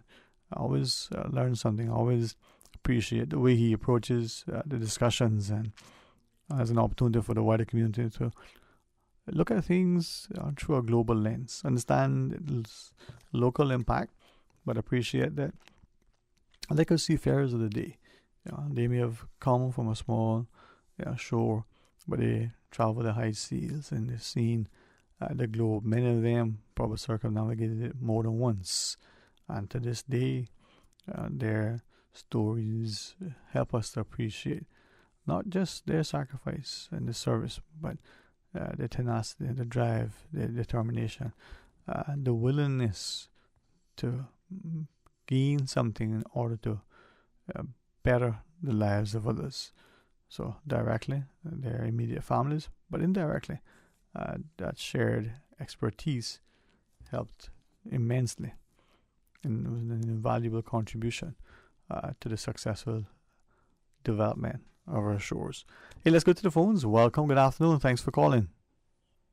Good afternoon, Sterling. How are you? Oh, I am blessed. Very, very good to hear from you. How are you today? Oh, thankful. I'm glad that you're back, and nice to hear your voice again. Thank you. I'm quite sure you was missed by everybody, but, that's life. Well, that would be good to know, because that country song always comes to mind. Yeah, it's one thing to be gone, not forgotten, and to be forgotten and not gone. So. Exactly. When I called you a couple of days ago, what happened? I got an overseas call, came in, and it just cut my call off from you. Oh, so okay. So I didn't get the call back. I think I had just came on, so I didn't get a call back. And I was talking to you in regards to, various things about the island and living out here, and the service that you're getting from the police department and several different departments, and the traffic on the road, to the fact that Sterling, I don't know what's going to happen, but the car dealers that we had on this island, was always Napa, Vac Motors, Toyota, and Foster's, and probably one or two more I can't remember right now. There was our car dealers on island, and we purchase cars from them, or we go to Miami and purchase and send on the ship and so forth. Now you can, you got so many people here now selling vehicles on the island. These Japanese cars, majority on my Japanese cars, they're bringing them in here. I don't have nothing against anybody trying to make a dollar, but for a small population, and for a small island, take that back, not a small population. For a small island to have so many car dealers on the island right now, I really think it's out of control, and something needs to be done about it. Because making more roads not solving the problem, and they're making some of these roads now, Sterling, without even putting a drain on the roads. And I can name a few, but I would not go there. You take a tour when you do. If you need a driver, I'm available. Oh. But anyhow, I just want to find out. We have a lot of little bicycles on the road now, has like a little motor on it. And people is, taking them now to the jobs and so forth and so forth.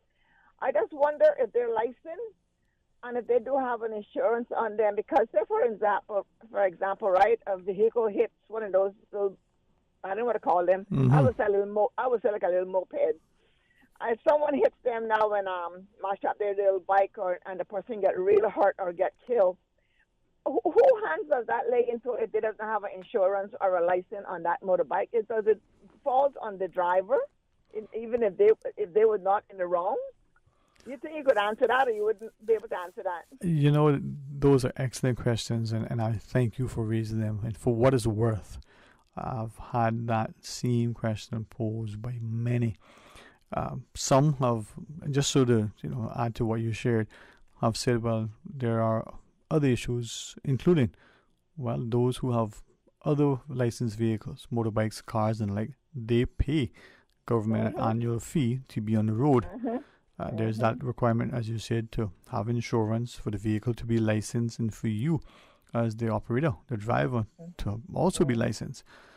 Now, like you were sharing, they have also asked, well, what about the liability? How does that play out? Forget about the costs of everything else, but that emotional and psychological impact when someone is injured as a result.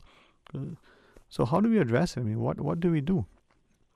Well, Sterling, I feel that is left up to the license department and whoever in government that runs under that umbrella to the fact of the matter to make sure that whatever's on the road, it is insured properly, because a lot of cars on the road is third parties, and that third party may fix the other individual, and that other person doesn't get fixed, so they're left with other vehicles to drive for a period of time. Right. But running into these little mopeds, I call them, on the road, and these bicycles with these real large wheels and has a little motor on it as well too. I'm not saying that these people don't want to get to work, but the thing with the Sterling, how much more are we going to go and accommodate people to this extent of bringing just about everything here to get where they got to go? I saw one car the other morning, 6 o'clock, coming down with 6 people in one little small Toyota car. And you know what they were doing? Hanging out of the windows because they were too jammed up. Where are the police? Well, where are the police? There's a safety too of those occupants. Exactly. And perhaps they should consider, yes, they want to get where they're going, but are they, doing so in the safest approach? But have you shared that too? I was just trying to look back, and I won't take the time just yet. Maybe during the break I will. Someone had sent a message with a couple of pictures, and as a result, it got me to, pay close attention. I've seen it, but maybe like most people, didn't really pay much mind. Seemingly, and these are just pictures from roundabouts approaching at, near, or in the roundabout where vehicles have been pulled to the side, impeding traffic. Now, the fellow shared that in a number of cases, the person is close by the vehicle, whether the hood is up or there is some sort of a display that the vehicle now has had some sort of challenge to continue on its way. But he was asking, is this just an unfortunate inconvenience that is happening and coincidence that is at or near or in intersections, roundabouts and the like? Or is this something much more than that? Because traffic is being held up at the oddest of times. Yes. And Sterling, to think that we are bringing in just about everything to accommodate people to get where they want to go. They're talking about bringing a bus service into the island. We got the public buses, but they are not public buses. They are all privately owned. And if government don't watch it, we're going to get in trouble one day if someone ever gets killed or hurt on those buses, running from district to district or whatever the case may be. And Mr. Bryan needs to look into that, because they are not public bus. They are all privately owned. And believe me, when they make their quota for the day, they're off the road. They just care about how you're getting home at 6 o'clock some evenings. If they didn't make their quota, they'll hang around. And they got their own life to live too. They got to go home, take care of their children, go home and cook and, do this and do that and yakety-yak and yakety-yak. But Sterling, getting back to the cars with all of the people in it, taxi is only allowed to carry so many people and more. They stress that to us, right? Even if you buy a bus that got 16 seats and including the driver, you got to take that one seat down. But we got people out here all jammed up in cars, and where are the police officers? You can't go and report anything to them or take a picture because you'll end up getting in trouble. You got people as your neighbors making your life a living hell, and when you can't live comfortable in your own country, no disrespect to any national, don't come to my country, but when you come here, you respect what you find. When you find your neighbors, you respect your neighbors. You don't have to speak to your neighbor. But do not make their life a living hell when you live next door to them. And if your neighbor come and speak to you nicely about something, you should respect that neighbor and say, well, I'm sorry. Don't curse the neighbor out and call them names and so forth and so forth and so forth. And that's the behavior that we're getting here in this little baby island that we call the Cayman Islands. They're out of control. And as soon as the Caymanians speak, the police would probably come and talk to the Caymanian, but you have no proof that they went and talked to the other expert because they never come back and tell you, well, I just talked to Mary Jean, and Mary Jean says she can do better. They don't come and relate back to you and tell you that, I spoke to the individual. I'm having problems. Right there in Newlands, and it's unfair to go and walk your fingers to the bone for your property, your home. And now you're at the age you want to live comfortable, and you're going to have people who can make your life a living hell? No, man. Well, I tell you one. Go ahead. Sorry, go ahead. that quality of life that you're talking about, maybe those are the things that come back to two things. One, just across the board, enforcement of laws and the like. But two, you just alluded to it, that change in mindset, ethos, behavior that we see in our communities. How do we address that? Because whether it's the loud music, from the cars or from the neighbor, whether it's the constant work that is ongoing, doesn't matter if it's a commercial undertaking. I look at renovations to own properties. I'm doing some little thing now, and to what extent am I impacting my neighbors, and how can I restrict that? So are we as considerate and respectful of each other as we could and should be? Sterling, years ago, people worked together. And they would hardly do any work on a Sunday. They say they don't want to disturb the neighbors, right? But sometimes now, certain things have to be done on a Sunday because people is working their fingers to the bone to try to survive because every day the cost of living is going higher and higher. You know what I see in the grocery store? I buy Idaho potatoes for $9.99, $10 for buy Idaho potatoes. Well, who doesn't want to buy them? They don't have to buy them. I'm just stating how expensive we're getting here. And I can't blame the owners of these businesses going to source the food to bring to the Cayman Islands. And if they see where it's not going to sell, I guess they want to source that one particular item no more because then we're going to sit there and rot. You understand?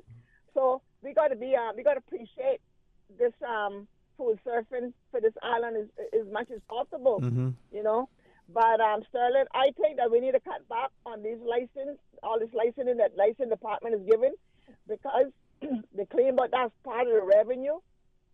I can understand that, but the fact of the matter is we are giving license like we just just for the fun of it. I mean, some people don't even know how to drive on the road. They use the indicator. And Sterling, I know there's about 3 places on here in this island you cannot use no indicator because then they got one left turn going in, one right turn coming out, and you cannot put in no indicator because they can't figure out exactly where you're going to be going. You understand? So you have to be careful in a couple different locations here on the island. But Sterling, we need some cleanup. And the government, past, present, and the future, they need to do better because we are overpopulated. Sterling, right now, cesspools are being smelled throughout the island. And people is not even acknowledging it to a degree. And it has to be stopped. All these mangroves that they're digging up to put a building down, Sterling, they need to be planted elsewhere. Just don't throw them away. We need to get this place back to half of what was years ago. We just can't just keep building. Look at Gordon Avenue. Let me tell you something.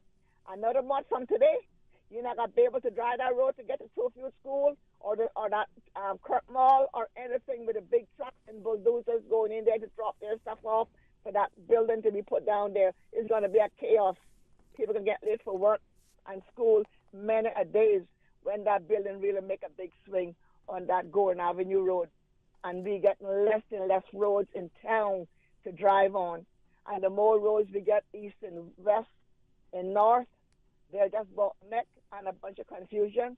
People driving in the middle lanes just to overtake you to get where they're going. And when you look against Sterling, they're standing into the second left turn or the first right turn.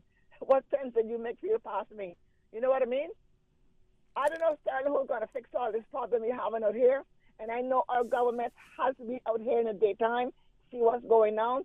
All you got to do take notes and go to that MLA building and start putting down some real restrictions. If you can't abide by them, including the Caymanian, put us where we got to be put.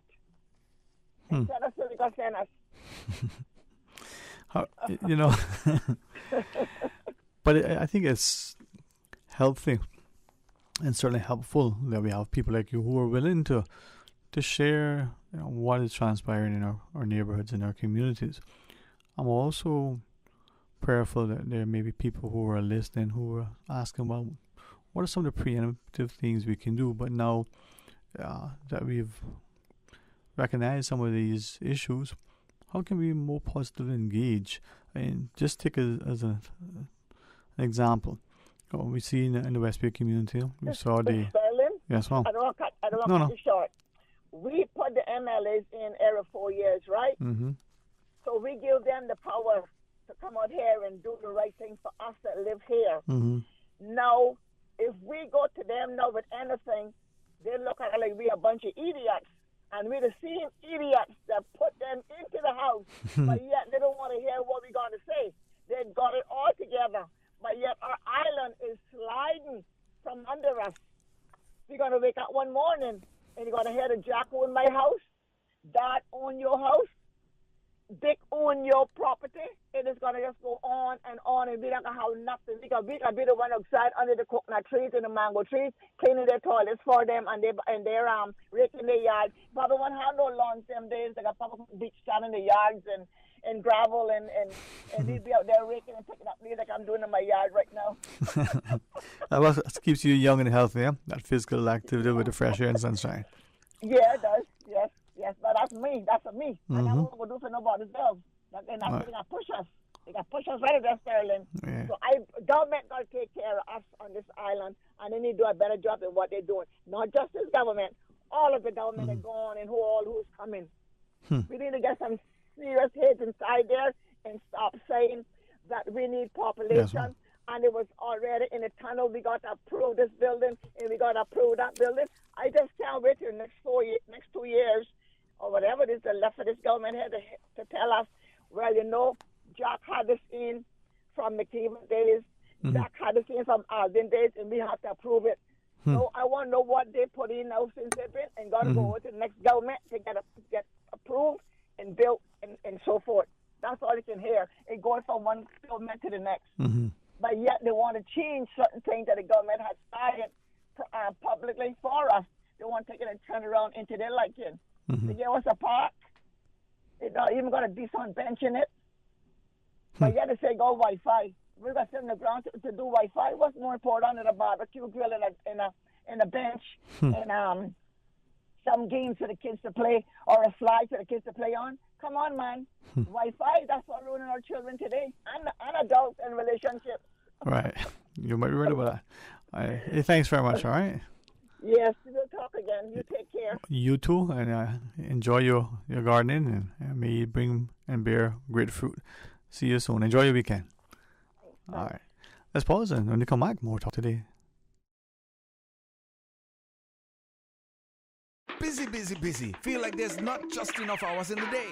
Savannah Pharmacy, service to make your life easier. Now you can WhatsApp your prescription order to 929-5045. And pickup is just around the corner with everything your family needs and convenient opening hours including Sundays and holidays. WhatsApp your prescription order to 929-5045. Savannah Pharmacy, wholesome values with modern conveniences. When you're craving something big, something tasty that gives you that lip-smacking satisfaction, something that hits the spot, there is nothing better than a footlong from Subway. It's pretty tasty. Filling and full of flavor. Try our new sweet onion steak teriyaki with a twist. Or the classic chicken teriyaki. Top it with green pepper, onions, cheese, and that sweet onion teriyaki sauce, all piled on your favorite artisanal bread. Satisfy that craving with a footlong from Subway. Fresh, delicious, tasty, meaty. Let's make it a meal with a drink, chips, and cookies. There is nothing better than a footlong from Subway. Radio Cayman, the voice, the heart, the soul of the Cayman Islands. Today's biggest news. Radio Cayman. Your voice, your choice. Local, regional, international. This is Headlines from Radio Cayman's newsroom. Today's biggest news. With your latest headlines, I'm Felicia Rankin-Zollins.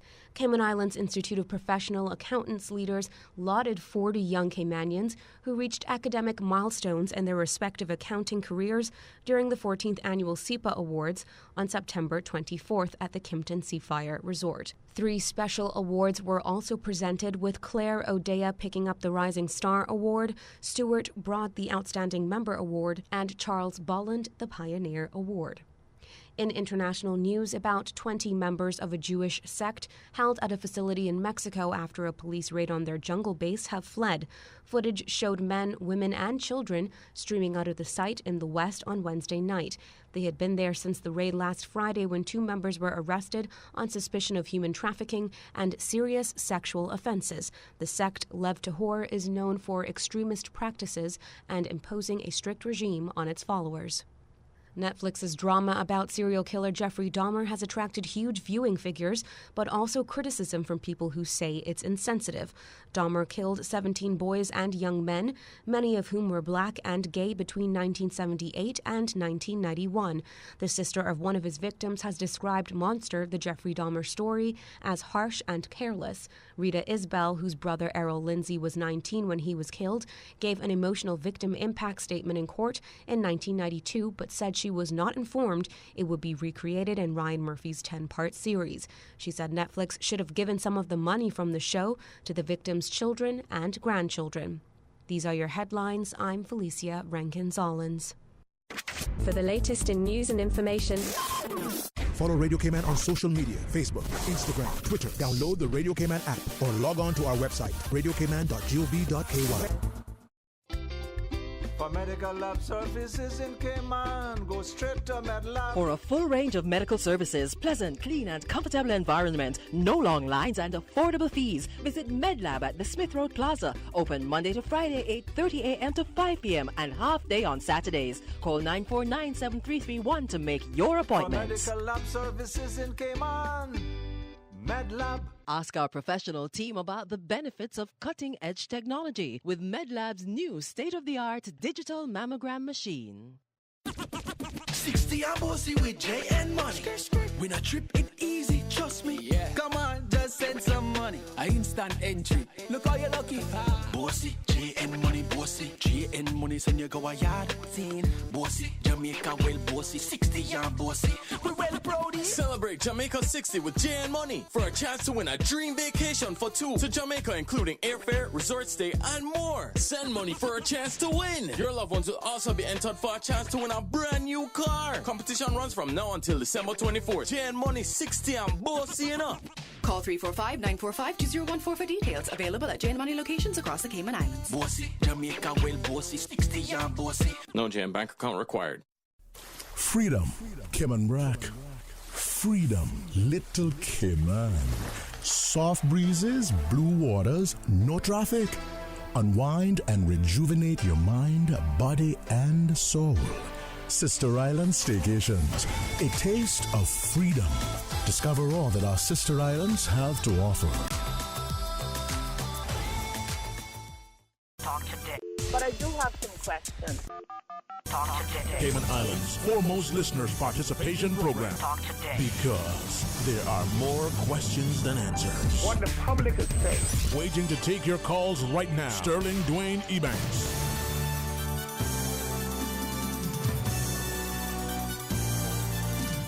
Hey, good afternoon and welcome back, and thanks for joining us. It's 949-8037, 949-6990. Of course, Flo has graciously offered up a toll-free call, 1-800-534-8255. So you can share your thoughts with us, give us a call as you go into the weekend, or you can WhatsApp 925-3261. 925-3261 is the WhatsApp number.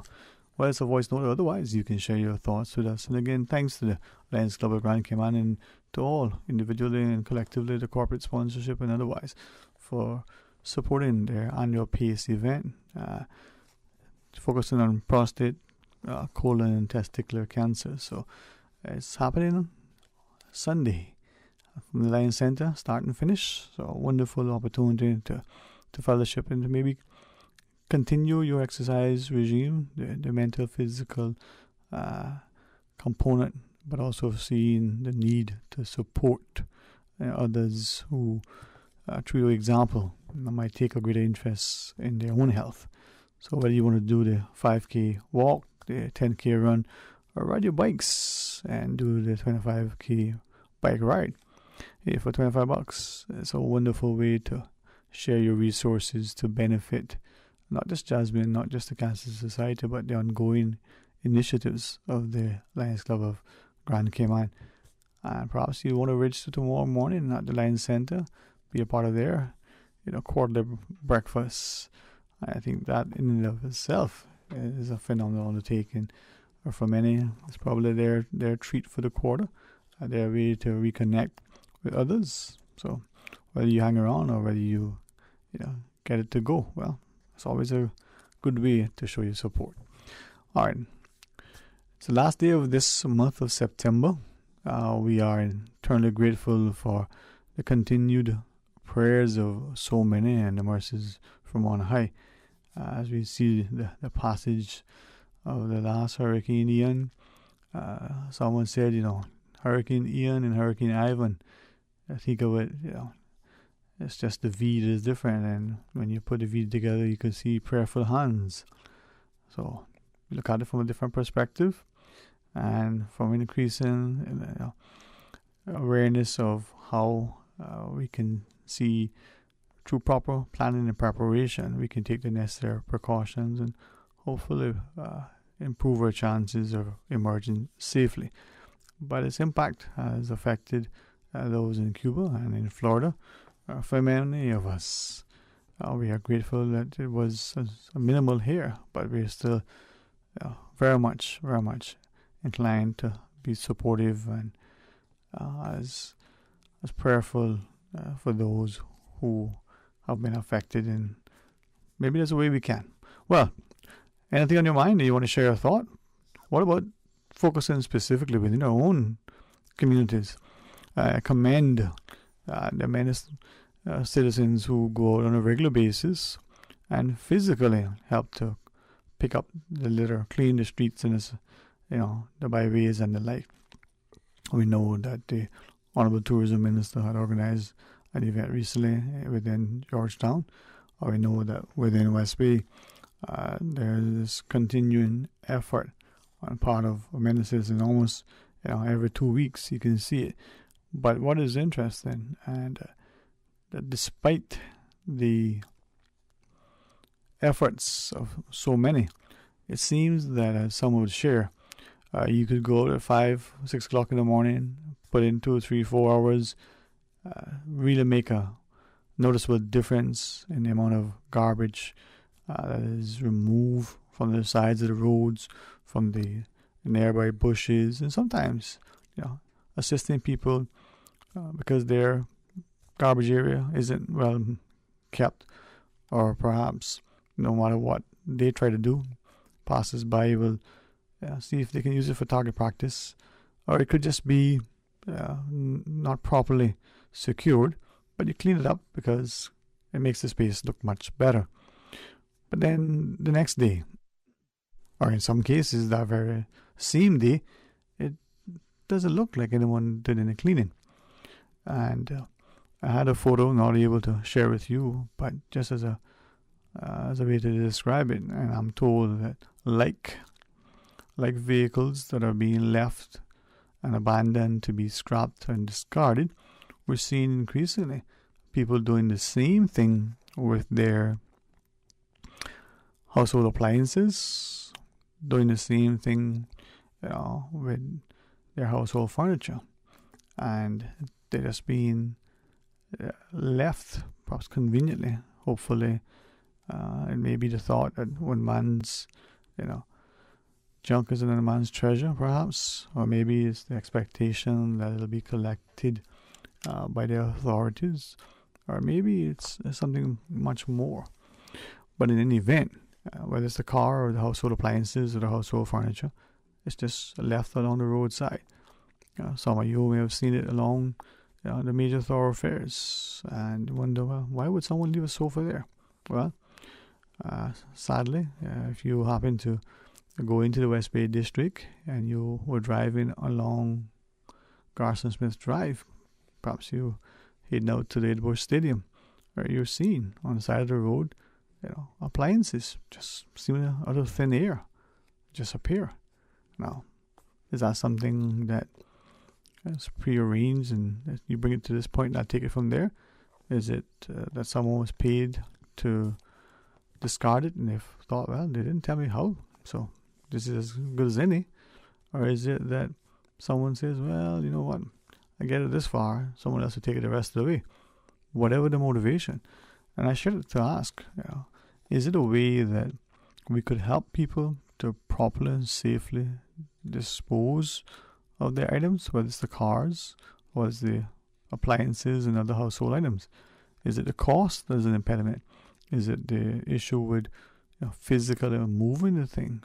Is it the use of the transportation device? How do I get this sofa, this refrigerator, this stove, or this vehicle even, from this place inside the house or the yard to a place where it should go to be properly disposed? Now, if that's an issue, then how do we address it? But what if it's just the mindset and the mentality of many of us? Well, out of my space, that's the objective. Doesn't matter if it affects your space. So along the side of the road, it's not really one person. Now, if that's the thought process, how do we do something about that? Well, 949-8037 would like to hear your perspective on it. 949-6990, or you can WhatsApp 925-3261. Of course, with the Flow toll-free line, we'll pick up the tab 1-800-534-8255 and share your thoughts with us with respect to what we can do. Now, we're going to shortly take the final break, and I want to maybe ask of you a question that two individuals as recent as an hour or two before I came in the studio called to question. Given that the state of our sort of government revenue is so heavily dependent on fees, and with construction and development being a major contributor to the government's coffers, we see the financial services fees. The individual asked, well, what could we substitute those fees if we were asking government to curtail planning approvals, to perhaps delay some of the building that may be ongoing? If there's lost revenue from those sources, well, how do we make up for it? Give us a thought. What do you think government should do relative to the ongoing pace of development? Do you think, like some, well, the market forces will take care of that naturally? Or is it that it's in need of government intervention? And if so, how? 949-8037, 1-800-534-8255. Let's pause and take that final break. When we come back, more Talk Today.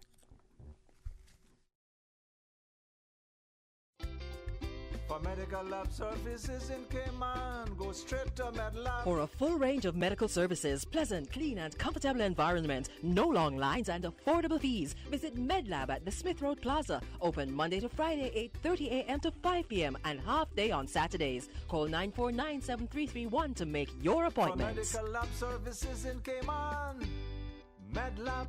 Ask our professional team about the benefits of cutting-edge technology with MedLab's new state-of-the-art digital mammogram machine.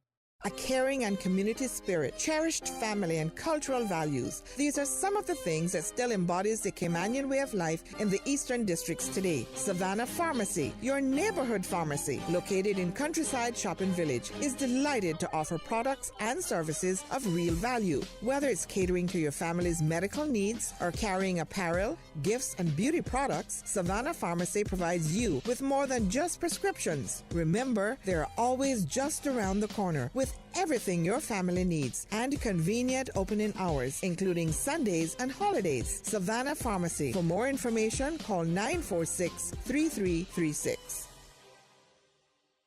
We think it's time you crossed over to a new vehicle. And with the Toyota Corolla Cross now at Vant Motors, you have plenty of reasons to make the switch. The crossover body and hybrid engine is a sleek design in a sturdy structure with a spacious interior that opens to extensive cargo space. Stuck in traffic? The high-performance self-charging hybrid system automatically switches between gas and electric vehicle mode, helping you lower both fuel costs and carbon emissions. The Corolla Cross has full LED lighting inside and out, an integrated display audio system with energy monitor, and a dual-zone climate control system to ensure comfort for all. Test drive the new Toyota Corolla Cross Hybrid today at Vant Motors, Walkers Road. Talk today. But I do have some questions. Talk today. Cayman Islands' foremost listeners participation program. Talk today. Because there are more questions than answers. What the public is saying. Waiting to take your calls right now. Sterling Dwayne Ebanks.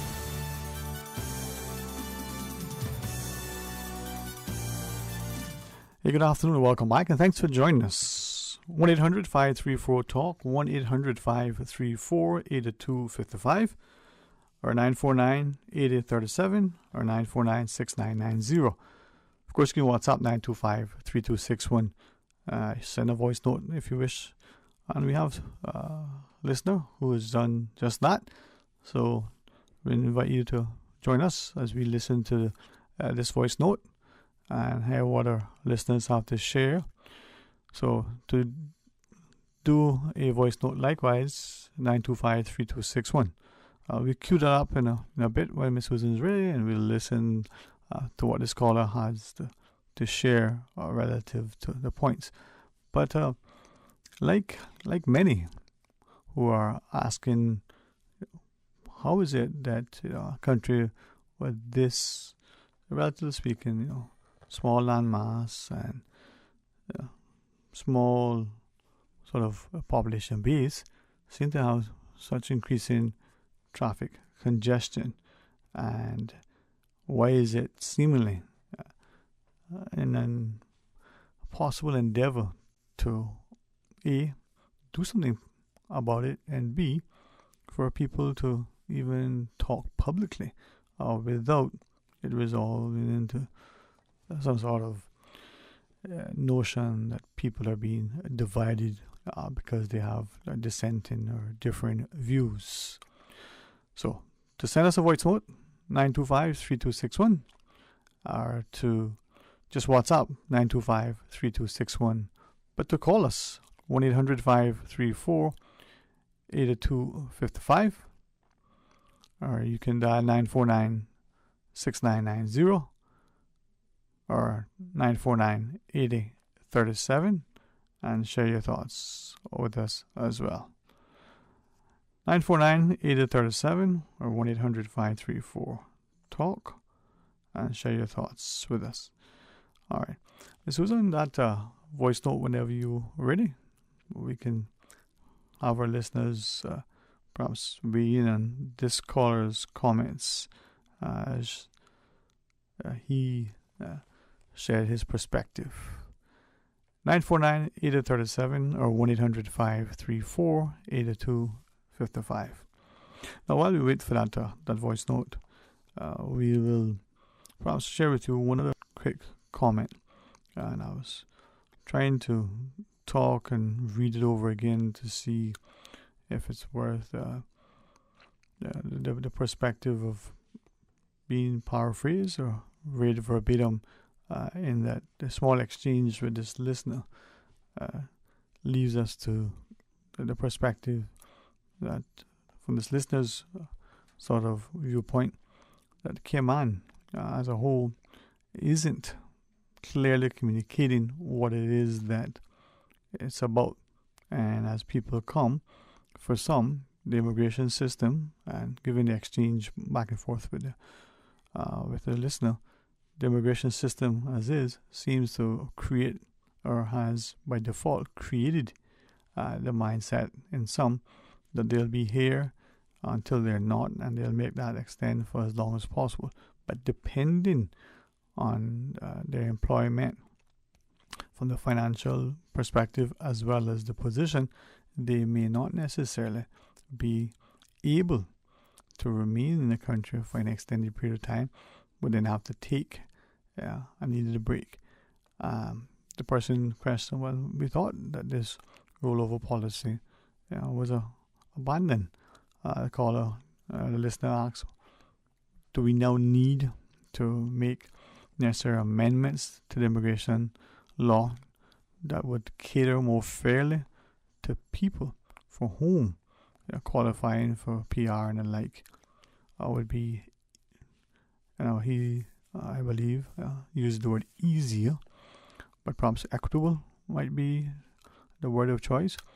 Now, I've also recognized that the listener shared, but then what does that do for the population, and in particular, Caymanians' perspective, that we're increasing the population so significantly that at some point we're displacing those that are here now by more and more entrance to the shores. The listener then shared that for too long we've just had what seems to be unplanned, unmanaged, and although not using the word sustainable, sort of forward progression. The writer shares the view that it isn't, unfortunately, that progress, as we use it, has meant that people have been positively impacted. Now, we may be progressing, but progressing down a path, this listener shares, that isn't not sustainable and is not one that was perhaps intended, but at the end of the day, is the consequence that we're facing as a result of unbridled growth and development. Well, what is your thought? 949-8037, 1-800-534-8255, or you can send us a voice note at our WhatsApp number, 925-3261, and perhaps engage others. So, Susan, you want to play that voice note? You want to listen to the voice note? And, if you ever make the mistake, you follow the good advice and guidance and leadership of those at the helm so that you can get where we need to go.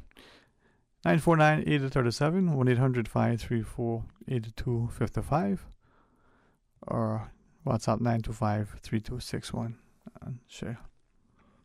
And it's one of those things, where we don't always get where we want to go with what we have when we wish, but God's willing, or we will. And I think that needs to be our mantra, that we persevere and strive, and if things are not exactly materializing the way we would like them, well, maybe we'll take stock and revisit our approach, our intent, and our attempt, and ask ourselves, what is it that we're trying to achieve? Is it warranted? Is the impediment there to hinder, or is it something that causes us to perhaps stop, pause, and take stock? Well, it is oftentimes that dogged determination that leads to success, but perhaps it is too sometimes those things that are in a way aren't obstacles to deny us what we think are our just desserts, but perhaps to cause us to stop and reflect and maybe avoid a negative pitfall that we would otherwise have seen but for our haste. 949-8037, 949-6990, or toll free with the compliments of flow at 1-800-534-8255. To the listener that sent the voice note, sorry we're not able to access it just yet. Beautiful, wonderful things that technology offers sometimes come to corresponding frustrations with them not responding the way we expect, ask, and sometimes demand. But so be it. Now, in the waning minutes of today's program, maybe we'll invite you to consider a number of things. with the increasing participation of our growing community in positive, constructive ways that have lasting, meaningful benefits to the community and to the people. So if you are a volunteer in the education and healthcare sector, if you, through your service club, school, church, or community group, do likewise. Serve to encourage people. Maybe you're comfortable with financial planning and the like, and you can talk to students at the invitation of their teachers about financial planning, budgets, those sorts of life skills that many of us don't ever learn, and perhaps when we do, it was a costly mistake that caused us to have a look at it. Or maybe you're able to draw alongside and help to coach or support the development of our young minds. But whatever you're doing, let it be such that you are able to know that you're doing it because you can and you want to, and that you're ensuring the continued safety of our young people, that you're willing to be their best advocate and defender, and you want to stand in the gap to make sure that they're protected in all ways possible. That song that we heard often about, be careful of the eyes, what you see, little hands, what you do, and the like. Well, it is important to recognize too that it said, a mouth what you say, because words can be very damning as they can be very uplifting. Well, I invite you to join Mr. Art come Monday morning for the record. Be a part of this discussion. Monday being the first Monday of the month. It is our monthly mental health matters. I'm looking forward to that discussion, God's willing. We'll take you through the week with a number of other, engaging and informative undertakings. Continue with a series in one respect. Open up a prospect of something new on Thursday as well. So until then, may this week that's coming be one that you are able to embrace in a very, very, very positive way. Let the weekend give you the opportunity to rest, to be able to appreciate what it is that we are facing, and be able to contribute in such a way that you are helpful to those around you.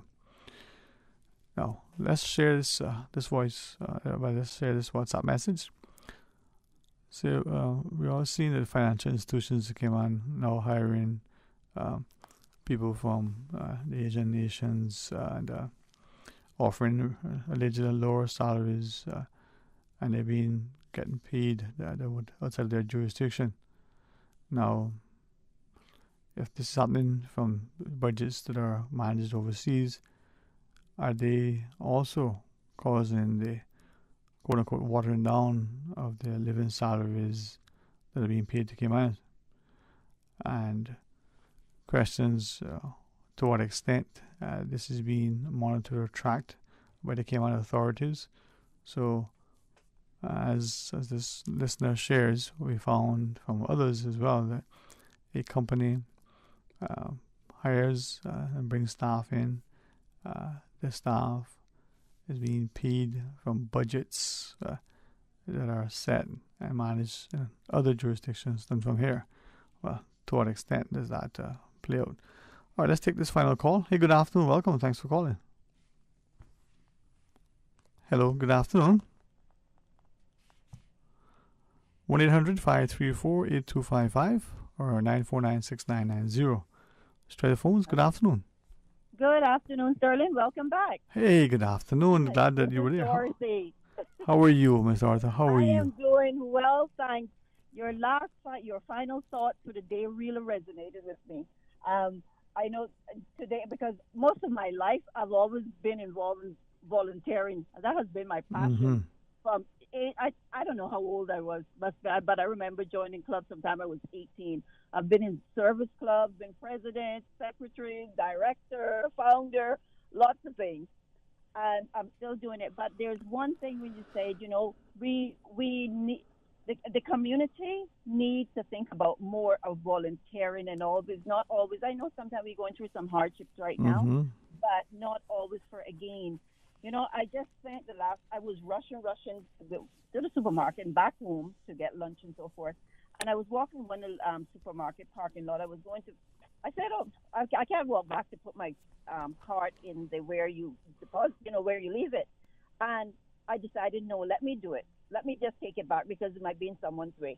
And there I saw a lady walking in the parking lot, going to her car, but she went to try a car and she didn't. It wasn't her car. And I kind of just looked, and I waited for a bit. Apparently, she didn't remember where her car was, and she didn't have one of these cars that have the little remote thing. And I stayed there. I kid you not, must be about an hour. And so, how do you have a phone number? Do you have no? And I realized what was happening, but not to make her panic and not to be panic. I said, don't worry, we'll find your car. But do you have any numbers? I asked her, do she have a number of somebody that she could call? And she said, oh, my husband's at home. And do you have his number? She said, well, it's in the phone. Well, I can't get in the phone. So I asked her, can you open the phone? Maybe put your finger in it. Anyway, I spent all that time trying to get in. We eventually, make a long story short, we eventually found her car. But I did not want her because she was so confused. I really didn't want her to drive home by herself. So I said, you know what? Why don't I just drop you home and get someone to come back and get your car? Because maybe, are you feeling well? She said, yes, she feels well, but she's very thirsty. So I put her in my car. I drove. Gosh, finding the house was another. Yes. But anyway, I got her to her house because she remembered it. And it was in Snug Harbor. And the thing is, Snug Harbor is so confusing. It was confusing to me, but we found the house. But I'm just saying, probably a lot of other people would have just passed her by. We don't know what would have happened. She would have been walking around there for hours with heat, passed out, and who knows what it could have ended up to. So I just want Cayman, the community, young people, old people, to just be cognizant of this, your surroundings, the people, what people are doing. You're not considered nosy because some of my children might have said, oh, mommy, you always nosy. It's not nosy. I am just being aware You're helpful. of what's happening around me. And just do something. Do something on it. Because now I don't know. I told the woman, but you know what happened? The husband said she's a diabetic. Wow. When I dropped her home, he said, oh, my God, thank you so much. You want to give me money? I said, no. No, I am just, let me drop you back to get the vehicle. And boy, he said, he's so grateful to me. He said, I could never, ever repay you for what you've done. Yeah. And, just that she's safe. So I feel like I have been like a hero today. Well, listen, you are, you are, because, and thank you for sharing that. And those who know your love for this community, your spirit of volunteering, and by you sharing, maybe it'll do two things for us. It'll make us, like you said, stop and pay more attention that there are people who have real issues, and diabetes isn't something that I don't think we understand how it could affect that low blood sugar. Who knows, God forbid, what else would happen, but for your insistence. But not to put a damp on it, but I want to share this so that it may actually cause us to be a little bit more cognizant of what we have in Cayman and how it's under threat. My perspective.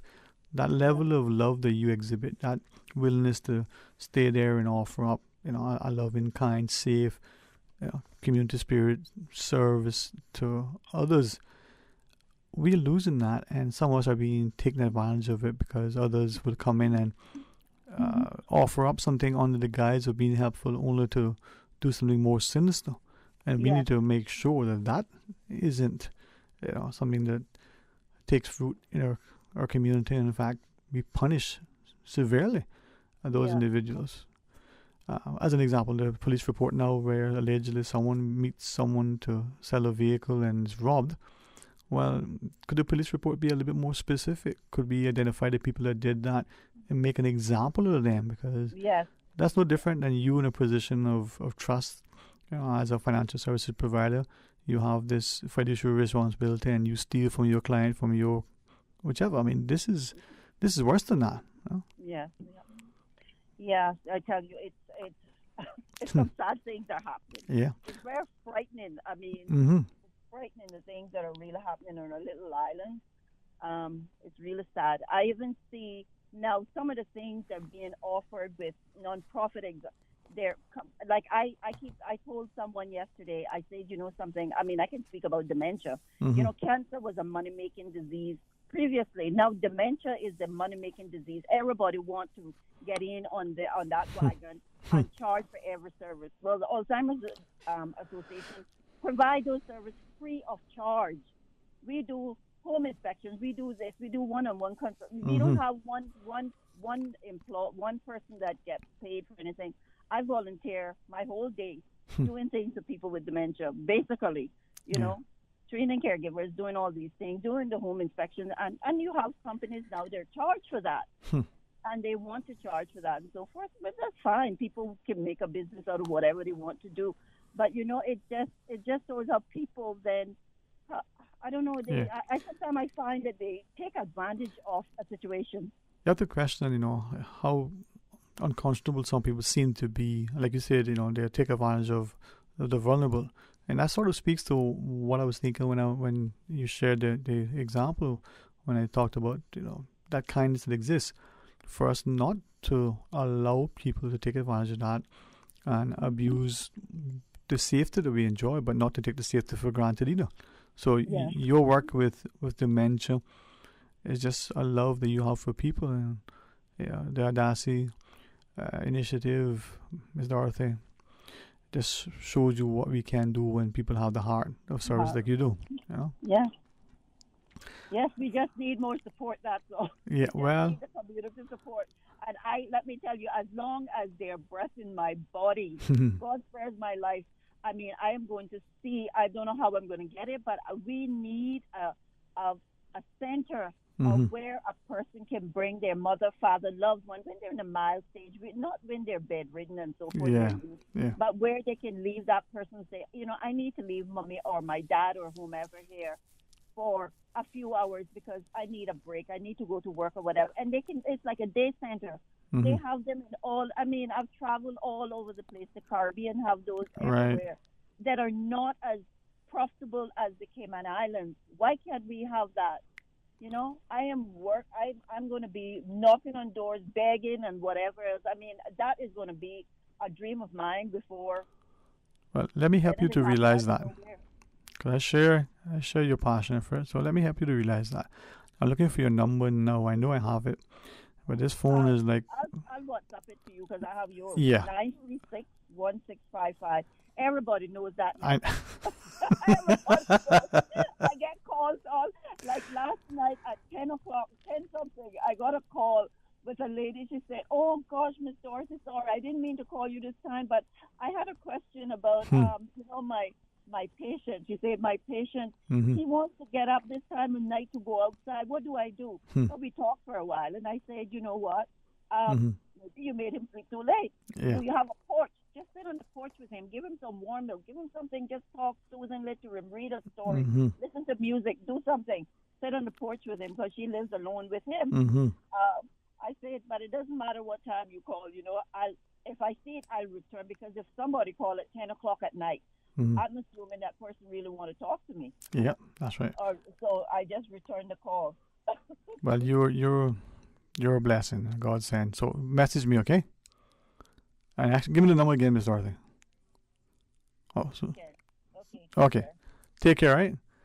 And that's the love that we have in our community in abundance. So let's continue to show that. Let's share the bounty of our land, and let's be willing to make sure that it's not abused, either deliberately or indirectly. And let us recognize that when we express ourselves, we try to do so responsibly and respectfully, and we hold ourselves accountable as we want others to be held as well. But just because you say something that may offend others doesn't mean that it is untrue. But not just because it's truthful means that it has to be offensive either. So let's find ways to help each other and look down the road a year from now, but a century, whether we are part of it or not. is the impact one that is positive and leaves a lasting legacy? God's willing, join me start for the record Monday morning. I come back for Talk Today. It's the first day of the month, and it's our monthly Mental Health Matters. Have a blessed, safe, productive, enjoyable, restful weekend. Until then, be blessed. Talk Today is brought to you by Subway, open 24 hours in Countryside, Anderson Square in Georgetown, and Centennial Towers in West Bay. And by the Ministry of District Administration, Tourism and Transport. Explore your history, explore your land, explore your sister islands. MedLab in Smith Road Plaza, your complete medical laboratory solution. Call 949-7331. And Savannah Pharmacy in Countryside Shopping Village, convenient opening hours including Sundays and holidays.